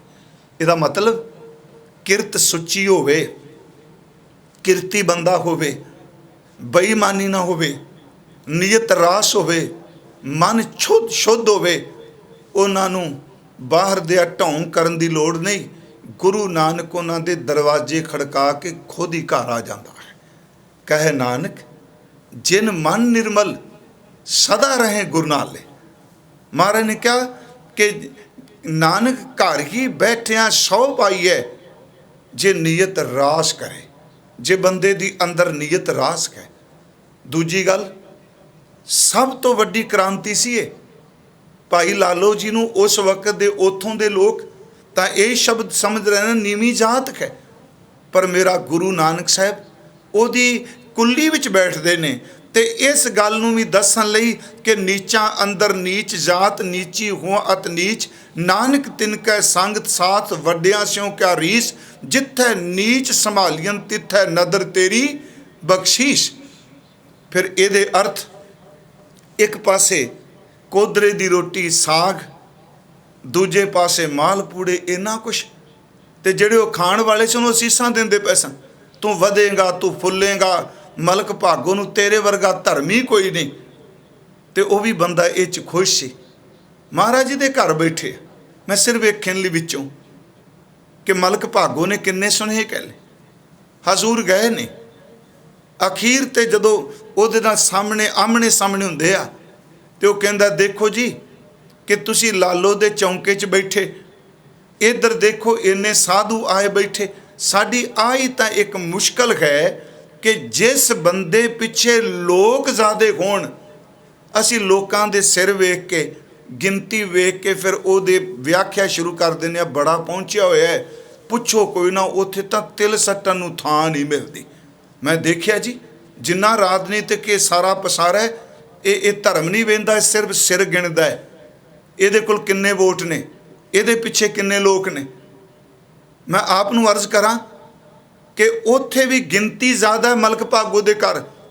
ਲਾਲੋ ਦੇ ਘਰ ਤਾਂ ਇੱਕ ਬਾਬਾ ਬੈਠਾ, ਇੱਕ ਭਾਈ ਮਰਦਾਨਾ ਬੈਠਾ, ਇੱਕ ਭਾਈ ਲਾਲੋ ਦੀ ਬੇਟੀ ਹੈ ਤੇ ਇੱਕ ਉਹਦੇ ਘਰੋਂ ਸੰਤੋਖ ਵਾਲੀ ਉਹਦੀ ਘਰ ਵਾਲੀ ਹੈ। ਕਦੀ ਵੀ ਗਿਣਤੀ ਵੇਖ ਕੇ ਨਾ, ਹਾਂ ਰਾਜਨੀਤੀ ਕਰਨੀ ਹੈ ਤੇ ਗਿਣਤੀਆਂ ਵੇਖੋ। ਜੇ ਧਰਮ ਕਮਾਣਾ ਤੇ ਧਰਮ ਵਾਲਾ ਚਾਂਦਨੀ ਚੌਂਕ ਵਿੱਚ ਇਕੱਲਾ ਹੀ ਖਲੋਤਾ ਹੁੰਦਾ ਹੈ, ਗਿਣਤੀ ਨਹੀਂ ਹੁੰਦੀ। ਤੇ ਇਹ ਪੈਮਾਨਾ ਸਿੱਖੋ, ਕੱਢ ਦਿਓ ਮਨ ਚੋਂ ਕਿ ਜਿਹਦੇ ਪਾਸੇ ਪਿੱਛੇ ਲੋਕ ਬਹੁਤ, ਸੰਗਤ ਬਹੁਤ ਜੀ, ਪੁੱਛੋ ਕੁਝ ਨਾ, ਇਹ ਪਹੁੰਚਿਆ ਹੋਇਆ ਹੈ। ਮੈਂ ਇੱਕ ਫਿਰ ਬੇਨਤੀ ਕਰਾਂਗਾ, ਕਦੀ ਵੀ ਮਨੁੱਖੀ ਸ਼ਰੀਰਾਂ ਦੀ ਗਿਣਤੀ ਨੂੰ ਵੇਖ ਕੇ ਰੂਹਾਨੀਅਤ ਦੀ ਵਿਆਖਿਆ ਨਹੀਂ ਕਰਨੀ ਚਾਹੀਦੀ। ਇੱਥੇ ਵੱਡੇ ਵੱਡੇ ਕਮਾਈਆਂ ਵਾਲੇ ਇਕੱਲੇ ਇਕੱਲੇ ਦੇਖੇ। ਗੁਰੂ ਨਾਨਕ ਸਾਹਿਬ ਦਾ ਇੱਕ ਬਚਨ ਹੁੰਦਾ ਹੈ, ਪੂਜ ਲੱਗੈ ਪੀਰ ਆਖੀਐ ਸਭ ਮਿਲੈ ਸੰਸਾਰ, ਨਾਉ ਸਦਾਏ ਆਪਣਾ ਹੋਵੇ ਸਿੱਧ ਸਮਾਰ। ਮਹਾਰਾਜ ਕਹਿੰਦੇ ਨੇ ਕਿ ਬੰਦਾ ਇੰਨਾ ਪਹੁੰਚਿਆ ਹੋਵੇ, ਕਰੋੜਾਂ ਲੋਕ ਉਹਦੇ ਪਿੱਛੇ ਹੋਣ, ਪੂਜ ਲੱਗੈ ਪੀਰ ਆਖੀਐ ਸਭ ਮਿਲੈ ਸੰਸਾਰ, ਨਾਉ ਸਦਾਏ ਆਪਣਾ ਹੋਵੇ ਸਿੱਧ ਸਮਾਰ, ਜਾਂ ਪਤ ਲੇਖੈ ਨਾ ਪਵੈ ਤਾ ਸਭਾ ਪੂਜ ਖੁਆਰ। ਹੁਣ ਮੈਂ ਸੋਚਣਾ ਜਦੋਂ ਗੱਲਬਾਤ ਹੋਈ ਹੋਵੇਗੀ, ਇੱਕ ਪਾਸੇ ਨਿਮਰਤਾ ਵਾਲਾ ਭਾਈ ਲਾਲੋ ਖਲੋਤਾ ਹੈ, ਦੂਜੇ ਪਾਸੇ ਹੈ ਧੌਣ 'ਚ ਕਿੱਲਾ ਠੁੱਕਿਆ, ਸਿੱਧੇ ਮੈਂ ਪੇਂਡੂ ਸ਼ਬਦ ਵਰਤਣਾ, ਮਲਕ ਭਾਗੋ ਖਲੋਤਾ ਹੈ। ਉਹਨੂੰ ਪਿੱਛੇ ਫੂਕ ਛਕਾਉਣ ਵਾਲੇ ਝੋਲੀ ਚੁੱਕ ਬੜੇ ਖਲੋਤੇ ਆ, ਨਹੀਂ ਜੀ ਤੇਰੇ ਵਰਗਾ ਧਰਮੀ ਕੋਈ ਨਹੀਂ, ਤੂੰ ਤਾਂ ਬਹੁਤ ਵੱਡਾ ਹੈ, ਤੇਰੇ ਵਰਗਾ ਕੋਈ ਵੀ ਨਹੀਂ। ਇੱਧਰ ਸਿਰਫ ਇੱਕ ਸਾਦਾ ਕਿਰਤੀ ਬੰਦਾ ਕਿੱਲੇ ਕਰਨ ਵਾਲਾ ਹੈ।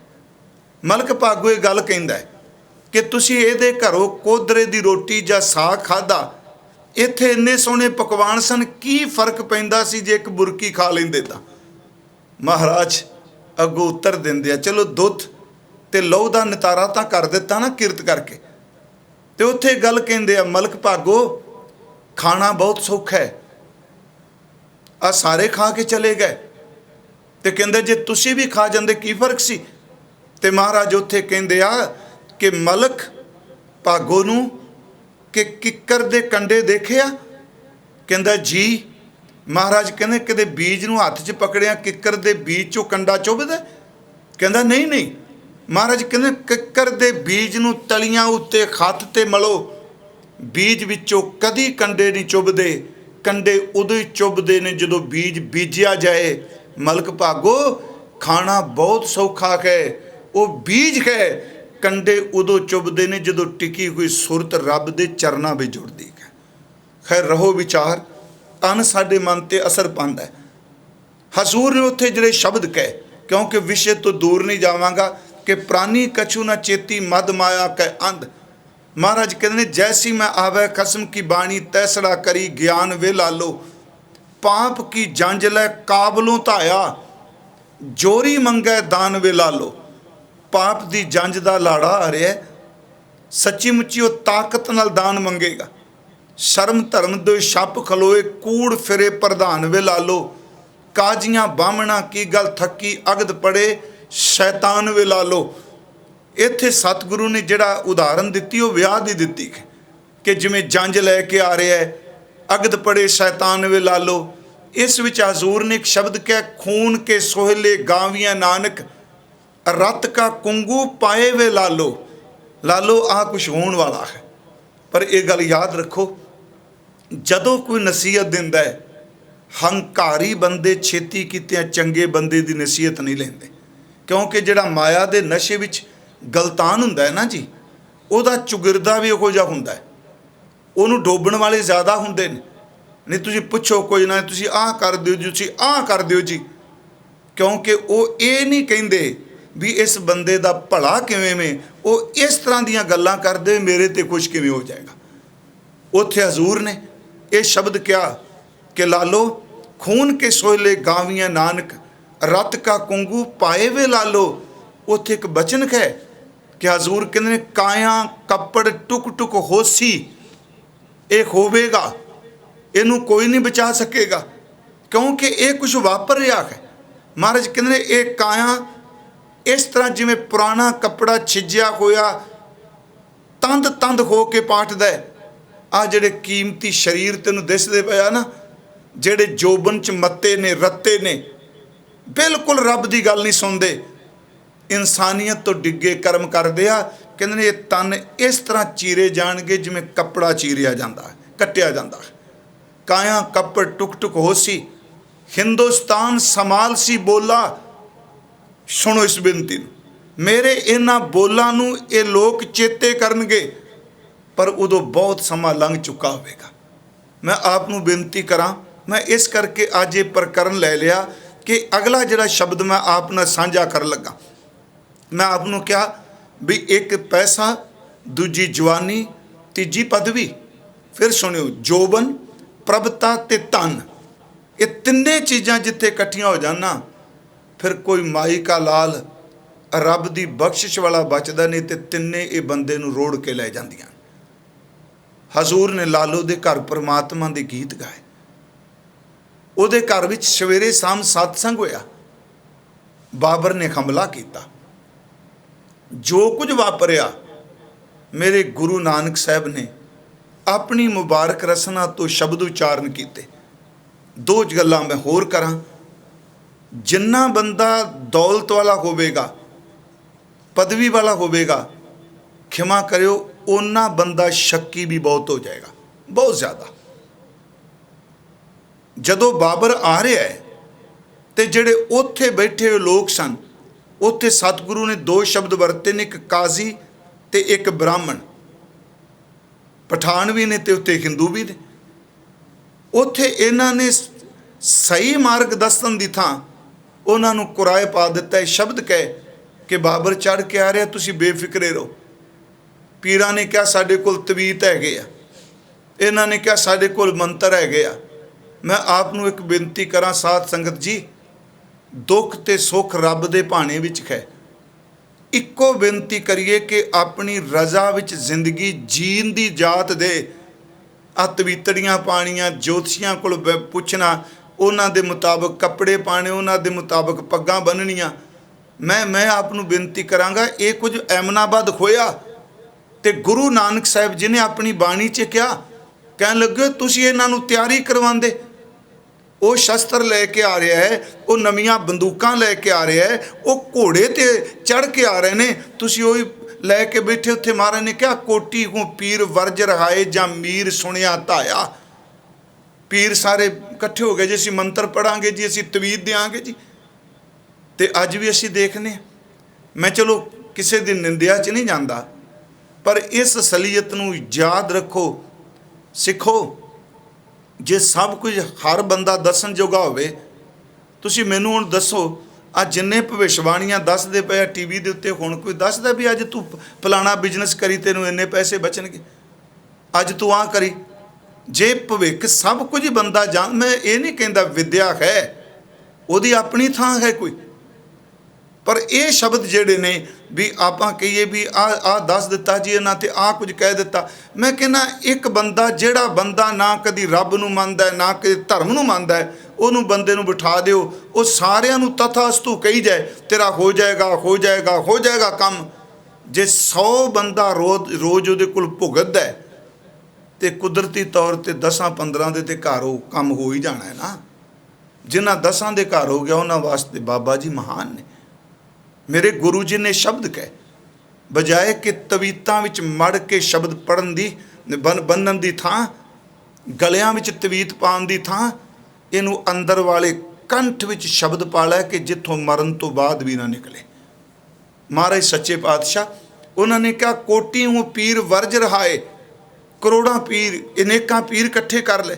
ਜਾਂ ਮੀਰ ਸੁਣਿਆ ਧਾਇਆ, ਥਾਨ ਮੁਕਾਮ ਜਲੇ ਬਿਜ ਮੰਦਰ, ਮੁੱਛ ਮੁੱਛ ਕੋਰ ਰੁਲਾਇਆ, ਕੋਈ ਮੁਗਲ ਨਾ ਹੋਵਾ ਅੰਧਾ ਕਿਨੈ ਨਾ ਪਰਚਾ ਲਾਇਆ। ਕੋਈ ਅੰਨਾ ਨਹੀਂ ਹੋਇਆ, ਕੋਈ ਮੰਤਰ ਨਾਲ ਉਹਨਾਂ ਦੀਆਂ ਗੋਲੀਆਂ ਨਹੀਂ ਮਿਸ ਹੋਈਆਂ। ਮਹਾਰਾਜ ਕਹਿੰਦੇ ਦੱਸੋ ਕੋਈ ਮੁਗਲ ਨਾ ਹੋਵਾ ਅੰਧਾ ਕਿਨੈ ਨਾ ਪਰਚਾ ਲਾਇਆ। ਮੈਂ ਅਰਜ਼ ਕਰ ਲੱਗਾ, ਜਦੋਂ ਇਹ ਘਟਨਾ ਵਾਪਰ ਜਾਂਦੀ, ਸਭ ਕੁਝ ਵਾਪਰ ਗਿਆ, ਤੇ ਫਿਰ ਕੀ ਹੋਇਆ? ਬਾਬਾ ਜੀ ਕੀ ਦੇਖਦੇ ਆ? ਮਹਾਰਾਜ ਕਹਿੰਦੇ ਦੇਖੋ ਲਾਲੋ ਕਰਤਾਰ ਦੀਆਂ ਖੇਡਾਂ। ਉਹ ਮੈਂ ਸ਼ਬਦ ਵਿੱਚੋਂ ਕੁਝ ਹਿੱਸਾ ਅਰਜ਼ ਕਰਨਾ। ਉਹ ਸ਼ਬਦ ਹੈ, ਮੈਂ ਵਿਸ਼ਾ ਵੇ ਪੈਸਾ, ਜਵਾਨੀ ਤੇ ਪ੍ਰਭਤਾ। ਬਾਬਾ ਜੀ ਨੇ ਤਿੰਨਾਂ ਦਾ ਜ਼ਿਕਰ ਕੀਤਾ। ਹਜ਼ੂਰ ਕਹਿੰਦੇ ਵੇਖ ਲਾਲੋ ਜਿਨ ਸਿਰ ਸੋਹਨ ਪੱਟੀਆਂ, ਮੰਗੀ ਪਾਏ ਸੰਧੂਰ। ਆ ਉਹ ਬੀਬੀਆਂ ਨਹੀਂ ਗਲੀਆਂ ਵਿੱਚ ਰੁਲ ਰਹੀਆਂ, ਜਿਨ੍ਹਾਂ ਦੇ ਸਿਰ ਦੇ ਉੱਤੇ ਸੋਹਣੇ ਕੇਸ਼ਾਂ ਦੀਆਂ ਪੱਟੀਆਂ ਵਾਂਦੀਆਂ ਸਨ। ਇਹਨਾਂ ਦੀ ਮਾਂਗ ਵਿੱਚ ਸੰਧੂਰ ਸਨ, ਸੁਹਾਗਣ ਹੋਣ ਦੇ ਚਿੰਨ੍ਹ ਸਨ। ਜਿਨ ਸਿਰ ਸੋਹਨ ਪੱਟੀਆਂ, ਮੰਗੀ ਪਾਏ ਸੰਧੂਰ, ਸੇ ਸਿਰ ਕਾਤੀ ਮੁਨੀਅਨ, ਗਲ ਵਿੱਚ ਆਵੇ ਧੂੜ। ਆਹੀ ਨਸ਼ੇ ਨੇ ਚੂਰ ਕੀਤਾ ਨਾ। ਇਹ ਕਿਸੇ ਦੀ ਗੱਲ ਸੁਣ ਰਹੇ ਸਨ? ਬਾਬਾ ਜੀ ਕੀਰਤਨ ਕਰਦੇ ਆ, ਭਾਈ ਲਾਲੋ ਦੇ ਘਰ ਮਹੀਨਿਆਂ ਬੱਧੀ ਰਹਿਣ। ਕਿੰਨੇ ਕੁ ਅਮਨਾਬਾਦ ਦੇ ਲੋਕ ਉੱਥੇ ਗਏ ਜੀ, ਕਿੰਨੇ ਕੁ ਸੈਦਪੁਰ ਦੇ ਲੈ ਗਏ। ਮਹਾਰਾਜ ਕਹਿੰਦੇ ਜਿਨ ਸਿਰ ਸੋਹਨ ਪੱਟੀਆਂ, ਮੰਗੀ ਪਾਏ ਸੰਧੂਰ, ਸੇ ਸਿਰ ਕਾਤੀ ਮੁਨੀਅਨ, ਗਲ ਵਿੱਚ ਆਵੇ ਧੂੜ। ਇੰਨੀਆਂ ਲੰਮੀਆਂ ਲੰਮੀਆਂ ਜ਼ੁਲਫਾਂ, ਇੰਨੇ ਲੰਮੇ ਲੰਮੇ ਕੇਸ਼, ਜਿਹੜੀਆਂ ਪੱਟੀਆਂ ਵਾਂਦੀਆਂ ਸਨ। ਬਾਬਰ ਦੇ ਸਿਪਾਹੀਆਂ ਨੇ ਨਿਰਦੈਤਾ ਦੇ ਨਾਲ ਇਹਨਾਂ ਦੇ ਸਿਰ ਦੇ ਕੇਸ ਜਿਹੜੇ ਨੇ ਉਹ ਕੈਂਚੀਆਂ ਨਾਲ ਕੱਟ ਦਿੱਤੇ ਆ। ਇਹਨਾਂ ਦੇ ਗਲੇ ਧੂੜ ਨਾਲ, ਮਿੱਟੀ ਨਾਲ ਬੰਦ ਹੋ ਗਏ ਆ। ਜਿਨ ਸਿਰ ਸੋਹਨ ਪੱਟੀਆਂ, ਮੰਗੀ ਪਾਏ ਸੰਧੂਰ, ਸੇ ਸਿਰ ਕਾਤੀ ਮੁਨੀਅਨ, ਗਲ ਵਿੱਚ ਆਵੇ ਧੂੜ। ਮਹਿਲਾਂ ਅੰਦਰ ਹੁੰਦੀਆਂ, ਹੁਣ ਬਹਿ ਨਾ ਮਿਲਣਾ ਦੂਰ।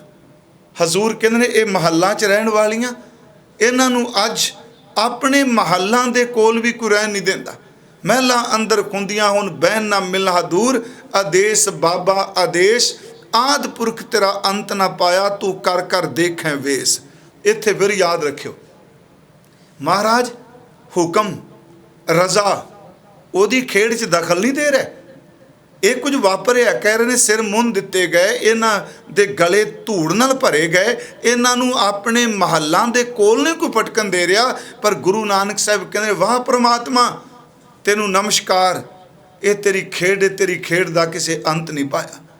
ਆਦੇਸ਼ ਬਾਬਾ ਆਦੇਸ਼, ਆਦਿ ਪੁਰਖ ਤੇਰਾ ਅੰਤ ਨਾ ਪਾਇਆ, ਤੂੰ ਕਰ ਕਰ ਦੇਖੈਂ ਵੇਸ਼। ਜਦੋਂ ਸੀਆਂ ਵਿਆਹੀਆਂ ਲਾੜੇ ਸੋਹਣ ਪਾਸ, ਹਿੰਡੋਲੀ ਚਨ ਆਈਆਂ ਦੰਦ ਖੰਡ ਕੀਤੇ ਰਾਸ। ਮਹਾਰਾਜ ਕਹਿੰਦੇ ਨੇ ਜਦੋਂ ਵਿਆਹੀਆਂ ਸਨ, ਲਾੜੇ ਇਹਨਾਂ ਦੇ ਨਾਲ ਸਨ, ਇਹ ਡੋਲੀਆਂ 'ਚ ਹੰਡੋਲੀਆਂ 'ਚ ਬੈਠ ਕੇ ਆਈਆਂ। ਤੇ ਮਹਾਰਾਜ ਕਹਿੰਦੇ ਇੰਨਾ ਪੈਸਾ, ਇੰਨੀ ਦੌਲਤ ਕਿ ਲੱਖ ਲੱਖ ਰੁਪਈਏ ਦੇ ਸ਼ਗਨ ਸਨ।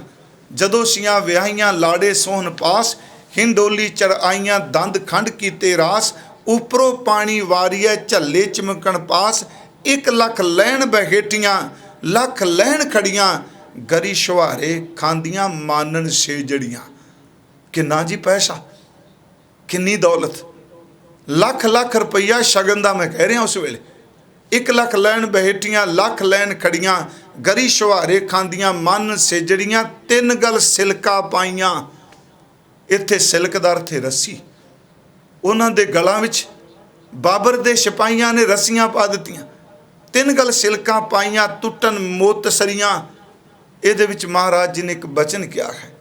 ਹਜ਼ੂਰ ਕਹਿੰਦੇ ਧਨ ਜੋਬਨ ਦੋ ਵੈਰੀ ਹੋਏ, ਜਿੰਨੀ ਰੱਖੇ ਰੰਗ ਲਾਏ। ਜਿਸ ਵਿੱਚ ਇਹ ਮਸਤ ਸਨ, ਜਿਹਨੂੰ ਸਤਿਗੁਰੂ ਕਹਿ ਰਹੇ ਨੇ ਪ੍ਰਾਨੀ ਕਛੂ ਨਾ ਚੇਤੀ, ਮਦ ਮਾਇਆ ਕੈ ਅੰਧ।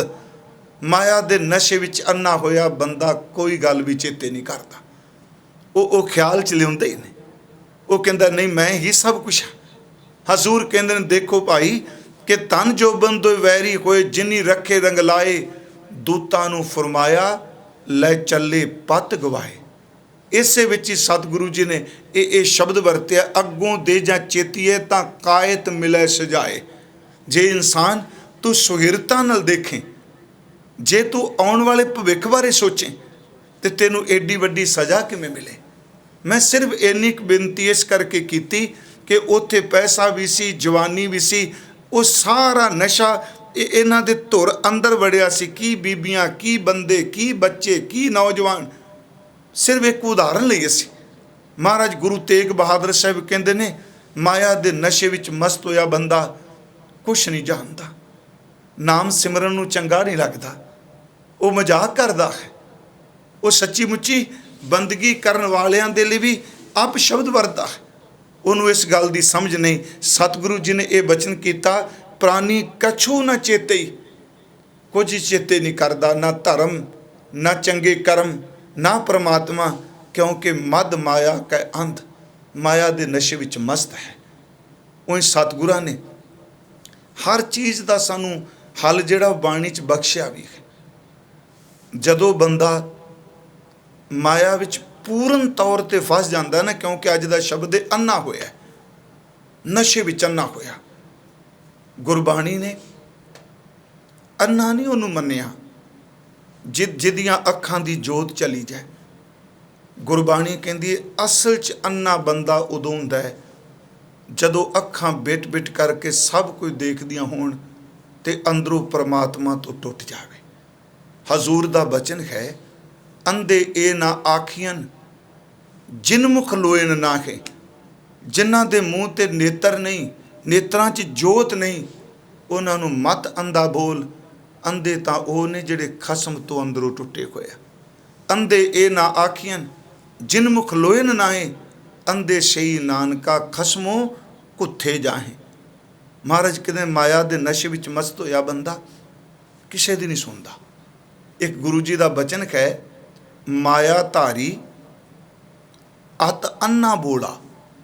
ਆ ਹੈ ਮਦ ਮਾਇਆ ਕੈ ਅੰਧ, ਪ੍ਰਾਨੀ ਕਛੂ ਨਾ ਚੇਤਈ। ਮਦ ਮਾਇਆ ਕੈ ਅੰਧ। ਗੁਰੂ ਸਾਹਿਬ ਕਹਿੰਦੇ ਮਾਇਆ ਧਾਰੀ ਅਤ ਅੰਨਾ ਬੋਲਾ। ਅਤ ਸ਼ਬਦ ਵਰਤਿਆ, ਅਤ ਦਾ ਅੰਨਾ, ਅਤ ਦਾ ਬੋੜਾ। ਇਹਦਾ ਮਤਲਬ ਕਿ ਉਹਨੂੰ ਕੁਝ ਨਹੀਂ ਦਿਸਦਾ, ਅੰਨਾ ਹੈ ਨਾ, ਅੰਦਰੋਂ ਟੁੱਟਿਆ। ਜਿੰਨਾ ਮਰਜੀ ਸ਼ਬਦ ਬਾਣੀ ਦੀ ਗੱਲ ਹੋਵੇ, ਉਹ ਸ਼ਬਦ ਵੀ ਨਹੀਂ ਸੁਣਦਾ, ਉਹ ਬਾਣੀ ਵੀ ਨਹੀਂ ਸੁਣਦਾ। ਮੈਂ ਆਪ ਨੂੰ ਅੱਗੇ ਬੇਨਤੀ ਕੀਤੀ, ਉਹ ਮਜ਼ਾਕ ਕਰੇਗਾ, ਟੀਚਰਾਂ ਕਰੇਗਾ। ਗੁਰੂ ਸਾਹਿਬ ਕਹਿੰਦੇ ਨੇ ਇੰਨੀ ਮਤ ਭ੍ਰਸ਼ਟ ਜਾਂਦੀ ਹੈ ਕਿ ਬੁਰੇ ਕਰਮ ਕਰਨ ਦੇ ਲਈ ਸਾਰੀ ਰਾਤ ਤੱਕ ਕੁਕਰਮਾਂ 'ਚ ਪ੍ਰਵਿਰਤ ਜਾਗਦਾ ਹੈ। ਉਹ ਪਿਆਰਿਓ, ਜਦੋਂ ਇਬਾਦਤ ਦਾ ਵੇਲਾ ਹੁੰਦਾ ਇਸ ਬੰਦੇ ਨੂੰ ਨੀਂਦ ਆਉਣ ਲੱਗ ਪੈਂਦੀ, ਨਸ਼ੇ ਚੂਰ ਹੋ ਜਾਂਦਾ। बुरे काम को ऊठ खलोया, नाम की बेला पै पै सोया। माया धारी अत अन्ना बोला, ना उन्होंने दिसदा ना वो सुनदा। शब्द ना सुनी, वो शब्द नहीं सुनता, बाणी नहीं सुनता, नाम नहीं सुनता। बहुत रोल घचोला, वो सुनता नहीं, सिर्फ सुनाना ही जानता है। फिर इस बेनती ने सुनियो, वो सुनता नहीं, सिर्फ अपनी सुनानी जानता है। ਤੇ ਜਿਹੜਾ ਬੰਦਾ ਅੰਦਰੋਂ ਕੁੱਥਾ ਹੈ, ਤੇ ਆਪਾਂ ਕਹੀਏ ਨਾ ਜੀ ਸਤਿਗੁਰੂ ਕਿਰਪਾ ਕਰਨ, ਮਿਹਰ ਕਰਨ। ਮੈਂ ਬੇਨਤੀ ਕਰਾਂ, ਗੁਰੂ ਸਾਹਿਬ ਨੇ ਇੱਕ ਬਚਨ ਹੋਰ ਕਿਹਾ ਹੈ, ਕਹਿੰਦੇ ਨੇ ਮਿਹਰ ਤਾਂ ਹੋਵੇ। ਹੁਣ ਜੇ ਅਸੀਂ ਮਿਹਰ ਨੂੰ ਆਲਸ ਨਾਲ ਨਾ ਲਿਜਾਈਏ, ਸੂਰਜ ਘਰ ਦੀ ਦਹਲੀਜ਼ ਦੇ ਆ ਗਿਆ, ਬੂਹੇ ਅੱਗੇ ਆ ਜਾਏ ਤੇ ਅੰਦਰ ਘਰਾੜੇ ਮਾਰਾ ਪਿਆ, ਜੁੱਲੇ 'ਚ ਰਜਾਈ 'ਚ ਪਿਆ, ਇਹ ਕਹਿੰਦੇ ਨਹੀਂ ਜੀ ਆਪਾਂ ਤਾਂ ਉਦੋਂ ਉੱਠਾਂਗੇ ਜਦੋਂ ਅੰਦਰ ਚਾਨਣ ਆਏਗਾ। ਤੇ ਅਗਲੇ ਕਹਿਣਗੇ ਚਾਨਣ ਤਾਂ ਤੇਰੇ ਬੂਹੇ ਅੱਗੇ ਖਲੋਤਾ ਏ, ਤੂੰ ਬੂਹਾ ਖੋਲ ਤਾਂ ਸਹੀ। ਜਿਹੜਾ ਅਸੀਂ ਕਿਰਪਾ ਦਾ ਸ਼ਬਦ ਵੀ ਕਹਿੰਦੇ ਹਾਂ ਨਾ, ਉਂਝ ਵੈਸੇ ਯਾਦ ਰੱਖੋ, ਜਿਹੜਾ ਇਸ ਨਸ਼ੇ ਵਿੱਚ ਕਿਰਪਾ ਚੂਰ ਹੋ ਜਾਏ, ਕਿਰਪਾ ਤੋਂ ਵੀ ਗਿਆ। ਗੁਰੂ ਗ੍ਰੰਥ ਸਾਹਿਬ ਵਿੱਚ ਇੱਕ ਬਚਨ ਹੈ, ਕਬੀਰ ਸਾਚਾ ਸਤਿਗੁਰ ਕਿਆ ਕਰੇ, ਜੋ ਸਿੱਖਾਂ ਮੈਂ ਚੂਕ। ਜੇ ਆਪਣੇ 'ਚ ਇਹ ਕਮਜ਼ੋਰੀ ਹੈ, ਸੱਚਾ ਗੁਰੂ ਇੱਥੇ ਕੀ ਕਰੇਗਾ? ਸੱਚੇ ਗੁਰੂ ਦਾ ਇਹ 'ਚ ਦੋਸ਼ ਕੀ ਹੈ? कबीर साचा सतगुरु क्या करे, जो सिखा मैं चूक। अंधे एक ना लागी, जो बांस बजाइए फूक। जिमें बांस दे अंदर फूक मारो, एक पासे फूक मारी, दूजे पासे निकल गई। वो प्यारिओ, ये बंदे तो इस तरह हो जाते हैं जिमें बांस कहे, एक पासे शब्द सुनिया, दूजे पासों गया। गुरु साहब कहते ने माया धारी अत अन्ना बोला, शब्द ना सुनी बहु रोल घचोला। शब्द नहीं सुनता तो सिर्फ अपनी गल सुनानी चाहता है, तो जिस करके अन्ना होया, गुरु ग्रंथ साहिब कहते ओदे विचों भी कुछ नाल नहीं निभना। महापुरख भगत कबीर साहिब जी का एक बचन है, कहा नर गर्भस थोरी बात। ये सिर्फ 2-3 तुकां ध्यान नाल सुनियो। कहते बंदिया, आ थोड़ी जी गल पिछे तू नशे चूर होया बैठे, मद माया कै अंध। कहा नर गर्भस थोरी बात, मन 10 नाज, टका 4 गांठी, एंडो टेडो जात। वाह वाह, शब्द की वरत रहे तेरे पड़ोले च। चलो पड़ोला शब्द मैं कल भी परसों वरत्या सी, ये अजकल तो नहीं समझ पैनी ਜਿਹੜੇ शहर चा कि पड़ोला किनू ਕਹਿੰਦੇ ਆ। ਪਹਿਲਾਂ ਮਿੱਟੀ ਦੇ ਹੁੰਦੇ ਸਨ पड़ोले, कणक पाਉਂਦੇ ਸਾਂ, ਝੋਨਾ ਜੀਰੀ ਜਾਂ ਮੁੰਜੀ ਪਾਉਂਦੇ ਸਾਂ। ਕਹਿੰਦੇ तेरे पड़ोले च 10 मन दाने ने ते 4 टके तेरे आड़ती कोल पए ने, ते पिंड जदों तुरना इन्ना टेढ़ा टेढ़ा होके तुरना, तेरे पल्ले की होए, किस नशे चूरे तू। उत्थे फिर बेनती सुनो, कहा नर गर्भस तोरी बात, मन 10 नाज, टका 4 गांठी, एंडो टेढ़ो जात। बहुत प्रताप गाँव 100 पाए, 2 लाख टका बरात, दिवस 4 की करो साहिबी, जैसे बन हर पात। ये 2 तुकां दे भी अर्थ आप जी जरूर सुनियो, जिहड़े पाठ करदे उन्हां ते पता इस चीज़ का। बहुत प्रताप गाओ 100 पाए। मान लो 100 पिंडां ते तेरी जगीर होवे, 100 दी थां 1000 ते होवे, 1000 दी थां ते लख दे होवे। कहन लगे ये इस नशे चूर है, तेरे पल्ले है कि इन्ना तू हंकार च फुलिया है। तो फिर याद रखो, कई बारी बंदा जदों इस नशे चूर हुंदा है ना, बहुत प्रताप गाओ 100 पाए, 2 लाख टका बरात, 2 लाख दी तेरी आमदन, दिवस 4 की करो साहिबी, जैसे बन हर पात। जिवें जंगल दे पत्ते आ, बस इस तरह सब कुछ उठ जाता, पता नहीं लगता। महाराज कहते जंगल दे पत्ते कदे टिके रहिंदे। कई बार इंसान में खिमा करियो इस नशे च इन्ना चूर हुंदा है, क्योंकि उहदे कोल पैसा है, वो कहता मैं हर काम पैसे नाल कर लांगा, कोई गल नहीं। मैं आपनूं फिर बेनती करा, परमात्मा वैगुरू तो अपने भै च रखी। इत्थे पैसे, इत्थे पदवियां, इत्थे हंकार, इत्थे शोर शराबे, जित्तां दे नगारे। गुरु ग्रंथ साहिब कहता इस तरह रुल जाते हैं जिमें ਕੱਖ ਗਲੀਆਂ ਦੇ ਵਿੱਚ ਰੁਲਦੇ ਆ। ਸਾਹਿਬ ਨੇ ਇਹ ਬਚਨ ਚਲੋ ਜਿਹੜਾ ਮੈਂ ਪੜ੍ਹਿਆ, ਦਿਵਸ 4 ਕੀ ਕਰੋ ਸਾਹਿਬ, 4 ਦਿਨਾਂ ਦੀ ਸਰਦਾਰੀ ਹੈ ਤੇਰੀ ਨਾ, ਮਾਲਕੀ ਹੈ। ਜੈਸੇ ਬਨਹਰ ਪਾਤ ਨਾ ਕੋ ਲੈ ਆਇਓ ਇਹ ਧਨ, ਨਾ ਕੋ ਲੈ ਜਾਤ। ਇਹ ਕਿਹੜਾ ਲੈ ਕੇ ਆਇਆ, ਕਿਹੜੇ ਲੈ ਕੇ ਜਾਏਗਾ। ਰਾਵਣ ਹੂ ਤੇ ਅਦਕ ਛਤਰਪਤ, ਖਿਨ ਮੈਂ ਗਏ ਬਿਲਾਤ। ਜਿਹਦੀ ਸਾਰੀ ਲੰਕਾ ਸੋਨੇ ਦੀ ਸੀ, ਉਹ ਬੰਦਿਆ ਕਿਸ ਨਸ਼ੇ 'ਚ ਮਸਤ ਹੋਇਆ, ਉਹ ਹੀ ਬੰਦਾ ਤਾਂ ਇਸ ਦੁਨੀਆ ਤੋਂ ਤੁਰ ਗਿਆ। ਫਿਰ ਇਨਸਾਨ, ਮੈਂ ਕੱਲ ਵੀ ਕਰਜ਼ ਕੀਤੀ, ਪੈਸਾ ਇੱਕ ਜ਼ਰੀਆ ਹੈ, ਪਰ ਇਸ ਨਾਲ ਹਰ ਚੀਜ਼ ਨਹੀਂ ਮਿਲਦੀ। ਅੱਜ ਤਿਜੋਰੀਆਂ ਭਰੀਆਂ ਪਈਆਂ ਨੇ, ਬਹੁਤ ਕੁਛ, ਪੈਸੇ ਦੀ ਕਮੀ ਨਹੀਂ ਲੋਕਾਂ ਕੋਲ, ਸਭ ਕੁਝ ਸਾਹਮਣੇ ਰੱਖ ਦਿਓ, ਫਿਰ ਵੀ ਬੰਦਾ ਅੱਜ ਲਾਚਾਰ ਬੇਬਸ ਹੋਇਆ ਹੈ। ਮੈਨੂੰ ਇੱਕ ਬਚਨ ਯਾਦ ਆ ਗਿਆ, ਸਿੰਘ ਸਾਹਿਬ ਨੇ ਵੀ ਲਿਖਿਆ ਵੀ ਦੇਖੋ, ਬੰਦਾ ਮਾਇਆਧਾਰੀ ਸਿਰਫ ਸੁਣਾਉਂਦਾ ਹੈ, ਸੁਣਦਾ ਨਹੀਂ, ਕਿਉਂਕਿ ਸੱਚ ਸੁਣਾਉਣ ਵਾਲਾ ਉਹਦੇ ਕੋਲ ਜਾਂਦਾ ਵੀ ਕੋਈ ਨਹੀਂ। ਉਹ ਵਿਚਾਰਾ ਫਸ ਜਾਏਗਾ। ਉਦੋਂ ਪਤਾ ਜੇ ਮੈਂ ਸੱਚ ਕਹਿ ਦਿੱਤਾ ਕਿਤੇ ਮੇਰੀ ਟਿਕਟ ਹੀ ਨਾ ਕੱਟ ਦੇ, ਉਹਨੂੰ ਇਹੀ ਡਰ ਬੜਾ ਰਹਿੰਦਾ। ਮੈਂ ਕਿਸੇ ਨੂੰ ਲਾ ਕੇ ਨਹੀਂ ਕਹਿ ਰਿਹਾ, ਪਰ ਇਹ ਸੱਚਾਈ ਜੇ ਜੋ ਗੁਰੂ ਸਾਹਿਬ ਕਹਿ ਰਹੇ ਆ, ਕਿਉਂਕਿ ਹਰ ਬੰਦੇ ਨੂੰ ਇਹ ਗੱਲ ਹਜ਼ਮ ਵੀ ਨਹੀਂ ਹੋਣੀ। ਜੇ ਉਹ ਸੱਚ ਕਹਿ ਦੇਗਾ, ਉਹਨੂੰ ਪਤਾ ਅਗਲੇ ਨੇ ਕਹਿਣਾ ਬੰਦਾ ਟੋਕਦਾ ਰਹਿੰਦਾ, ਕੱਲ ਨੂੰ ਨਾ ਬੁਲਾਇਓ ਉਹਨੂੰ। ਬੜੀ ਸੋਹਣੀ ਇੱਕ ਹਾਸਮਈ ਘਟਨਾ ਹੈ, ਰੋਮੀ ਨੇ, ਇਹ ਮੌਲਾਨਾ ਰੂਮ ਨੇ ਇਸ ਦਾ ਜ਼ਿਕਰ ਕੀਤਾ ਹੈ। ਗੱਲ ਸਮਝਣ ਲਈ ਹੈ ਕਿ ਮਾਇਆਧਾਰੀ ਸਿਰਫ ਸੁਣਾਈ ਜਾਂਦਾ ਹੈ, ਪਦਵੀ ਵਾਲਾ, ਉਹ ਅਗਲੇ ਦੀ ਪ੍ਰੋਬਲਮ ਨਹੀਂ ਸਮਝਦਾ, ਉਹ ਵਿਚਾਰਾ ਮਰਦਾ ਪਿਆ। ਉਹਨੇ ਇੱਕ ਬੜੀ ਸੋਹਣੀ ਇੱਕ ਕਹਾਣੀ ਦਿੱਤੀ ਹੈ, ਚਲੋ ਸੌਖੀ ਸਮਝ ਪੈ ਜਾਏ। ਕਹਿੰਦੇ ਇੱਕ ਬੰਦਾ ਬੋਲਾ ਸੀ, ਉਹਦਾ ਮਿੱਤਰ ਹੋ ਗਿਆ ਬਿਮਾਰ, ਉਹ ਜ਼ਿਆਦਾ ਬਿਮਾਰ ਹੋ ਗਿਆ, ਤੇ ਬੋਲਾ ਉਹਨੂੰ ਸੁਣਾਈ ਤੇ ਕੋਈ ਦਿੰਦਾ ਹੀ ਨਹੀਂ, ਸਿਰਫ ਬੋਲਦਾ ਹੀ ਬੋਲਦਾ। ਤੇ ਉਹਦੇ ਮਨ 'ਚ ਆਇਆ ਵੀ ਆਖਰ ਮੇਰਾ ਮਿੱਤਰ ਹੈ, ਭਾਵੇਂ ਮੈਨੂੰ ਸੁਣਾਈ ਨਹੀਂ ਦਿੰਦਾ, ਪਰ ਮੈਂ ਉਹਦਾ ਪਤਾ ਲੈ ਆਵਾਂ। ਤੇ ਨਾਲ ਅੰਦਰ ਦੀ ਕਮਜ਼ੋਰੀ ਸੀ ਕਿ ਮੈਨੂੰ ਸੁਣਾਈ ਨਹੀਂ ਦੇਣਾ, ਬਿਲਕੁਲ ਬੋਲਾ ਸੀ, ਪਰ ਮਨ 'ਚ ਫੁਰਨਾ ਬਣਾ ਲਿਆ ਵੀ 3 ਸਵਾਲ ਕਰਾਂਗਾ। ਸਭ ਤੋਂ ਪਹਿਲਾ ਪ੍ਰਸ਼ਨ ਇਹ ਕਰਾਂਗਾ ਵੀ ਕੀ ਹਾਲ ਹੈ। ਬੋਲਾ ਸੋਚ ਕੇ ਜਾਂਦਾ ਹੈ, ਉਹ ਜਵਾਬ ਦੇਗਾ, ਮਾਂ ਕਹਾਂਗਾ ਸ਼ੁਕਰ ਹੈ। ਦੂਜਾ ਸਵਾਲ ਕਰਾਂਗਾ, ਵੈਦ ਕਿਹੜਾ ਹੈ, ਉਹ ਨਾਂ ਦੱਸੇਗਾ, ਮੈਂ ਕਹਾਂਗਾ ਬੜਾ ਭਲਾ ਹੈ। ਤੇ ਤੀਸਰਾ ਮੇਰਾ ਕੁਐਸਚਨ ਹੋਵੇਗਾ ਕਿ ਦਵਾਈ ਕਿਹੜੀ ਖਾਨਾ ਹੈ, ਕਹਿੰਦਾ ਮੈਂ ਕਿਹੜਾ ਸੁਣਨਾ ਹੈ, ਜੋ ਕੁਝ ਕਹੇਗਾ ਮੈਂ ਕਹਾਂਗਾ ਵਾਹ ਵਾਹ ਦਵਾਈ ਬੜੀ ਚੰਗੀ ਹੈ। ਰੂਮੀ ਕਹਿੰਦਾ ਚਲਾ ਗਿਆ। ਉਹ ਬੰਦਾ ਕਿਆ ਬੈਠਾ ਸੀ ਬਿਮਾਰੀ ਨਾਲ। ਮੈਂ ਸਿਰਫ ਇੱਕ ਗੱਲ ਸਮਝਾਉਣ ਲਈ ਕਿ ਮਾਇਆਧਾਰੀ ਨੂੰ ਇਹ ਨਹੀਂ ਪਤਾ ਅਗਲੇ ਦੀ ਮੁਸ਼ਕਿਲ ਕੀ ਹੈ, ਹਕੂਮਤ ਵਾਲੇ ਨੂੰ ਇਹ ਨਹੀਂ ਪਤਾ ਅਗਲੇ ਦਾ ਦਰਦ ਕੀ ਹੈ, ਉਹ ਸਿਰਫ ਸੁਣਾਣਾ ਜਾਣਦਾ ਹੈ, ਅੱਜ ਕੇ ਬਾਅਦ ਇਹ, ਅੱਜ ਕੇ ਬਾਅਦ ਇਹ। ਤੇ ਜਿੰਨਾ ਵਿਚਾਰਿਆਂ ਤੇ ਵਾਪਰਦੀ। ਉਹਨੇ ਸ਼ਬਦ ਬੜਾ ਸੋਹਣਾ ਕਿ ਉਹ ਜਦੋਂ ਚਲਾ ਗਿਆ ਤੇ ਕਹਿੰਦੇ ਨੇ ਉਹ ਆਪਣੇ ਮਿੱਤਰ ਦੇ ਘਰ ਗਿਆ, ਤੇ ਜਿਹੜੇ 3 ਹੀ ਸਵਾਲ ਸਨ, ਉਹ ਮੰਜੇ ਤੇ ਬੈਠਾ, ਇਹਨੂੰ ਕੋਲ ਕੁਰਸੀ ਤੇ ਬਿਠਾ ਦਿੱਤਾ ਬੋਲੇ ਨੂੰ, ਤੇ ਬੋਲਾ ਪੁੱਛਦਾ ਜੀ ਕੀ ਹਾਲ ਹੈ। ਉਹ ਜਿਹੜਾ ਬਿਮਾਰ ਕਹਿੰਦਾ ਮਰ ਗਏ, ਕਹਿੰਦਾ ਫਿਰ ਸ਼ੁਕਰ ਹੈ, ਕਿਉਂਕਿ ਉਹ ਸਵਾਲ ਹੀ ਕਰਕੇ ਗਿਆ ਸੀ ਨਾ, ਵੀ ਮੈਂ ਪੈਦਾ ਕਰਕੇ ਗਿਆ ਸੀ, ਮੈਂ ਪੁੱਛਾਂਗਾ ਕੀ ਹਾਲ ਹੈ, ਤੇ ਉਹ ਪਤਾ ਨਹੀਂ ਜੋ ਮਰਜ਼ੀ ਕਹੇ, ਮੈਂ ਇਹ ਕਹਾਂਗਾ ਸ਼ੁਕਰ ਹੀ ਸ਼ੁਕਰ, ਚਲੋ ਚੰਗਾ।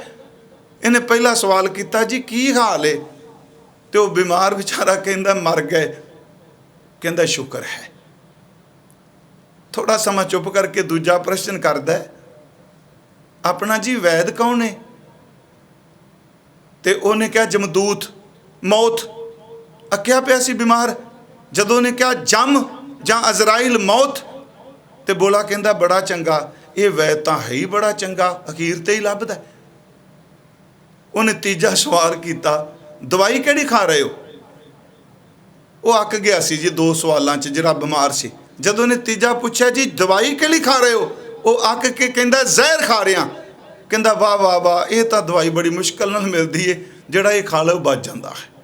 ਉਹਨੇ ਲਿਖੀ ਤਾਂ ਕਹਾਣੀ ਹੈ, ਪਰ ਸੱਚ ਜੇ ਯਾਦ ਰੱਖਿਓ, ਹਕੂਮਤ ਵਾਲਾ ਕੁਝ ਕਹਿੰਦਾ ਹੈ, ਮੰਜੇ ਤੇ ਬਿਮਾਰ ਹੋਇਆ ਕੁਝ ਉੱਤਰ ਦੇ ਰਿਹਾ ਹੈ, ਤੇ ਮੇਰਾ ਗੁਰੂ ਕਹਿੰਦਾ ਨਹੀਂ, ਜਿਹੜੇ ਬੰਦੇ ਹਕੂਮਤ ਦੇ ਨਸ਼ੇ ਵਿੱਚ, ਪੈਸੇ ਦੇ ਨਸ਼ੇ ਵਿੱਚ, ਜੋਬਨ ਦੇ ਨਸ਼ੇ ਵਿੱਚ ਚੂਰ ਹੋ ਜਾਣ, ਉਹਨਾਂ ਨੂੰ ਕੁਝ ਚੇਤੇ ਨਹੀਂ ਰਹਿੰਦਾ। ਪ੍ਰਾਨੀ ਕਛੂ ਨਾ ਚੇਤਈ, ਮਦ ਮਾਇਆ ਕੈ ਅੰਧ। ਤੇ ਫਿਰ ਕੀ ਜੀ, ਕਹੋ ਨਾਨਕ ਬਿਨ ਹਰ ਭਜਨ। ਸਿਮਰਨ ਨਹੀਂ ਕੀਤਾ, ਭਜਨ ਨਹੀਂ ਕੀਤਾ, ਬੰਦਗੀ ਨਹੀਂ ਕੀਤੀ। ਤੇ ਮਹਾਰਾਜ ਕਹਿੰਦੇ ਆ ਪਰਤ ਤਾਹੇ ਜਮ ਫੰਦ, ਉਹਨਾਂ ਨੂੰ ਜਮਾਂ ਦੀ ਫਾਹੀ ਪੈ ਜਾਂਦੀ ਹੈ। ਤੇ ਮੈਂ ਸਮਾਪਤੀ ਤੇ ਇੱਥੋਂ ਤੱਕ ਗੁਰੂ ਗ੍ਰੰਥ ਸਾਹਿਬ ਵਿੱਚ ਇੱਕ ਸ਼ਬਦ ਹੈ ਕਿ ਮਾਇਆ ਧਾਰੀ ਬੰਦਾ ਮੌਤ ਨਾਲ ਵੀ ਸੌਦਾ ਕਰਦਾ ਹੈ। ਕਬੀਰ ਸਾਹਿਬ ਦਾ ਸ਼ਬਦ ਹੈ, ਅਮਲ ਸਰਾਨੋ ਲੇਖਾ ਦੇਣਾ, ਆਏ ਕਠਨ ਦੂਤ ਜਮ ਲੈਣਾ, ਕਿਆ ਤੈਂ ਖੱਟਿਆ ਕਾਂ ਗਵਾਇਆ, ਚਲੋ ਸ਼ਿਤਾਬ ਦੀਵਾਨ ਬੁਲਾਇਆ।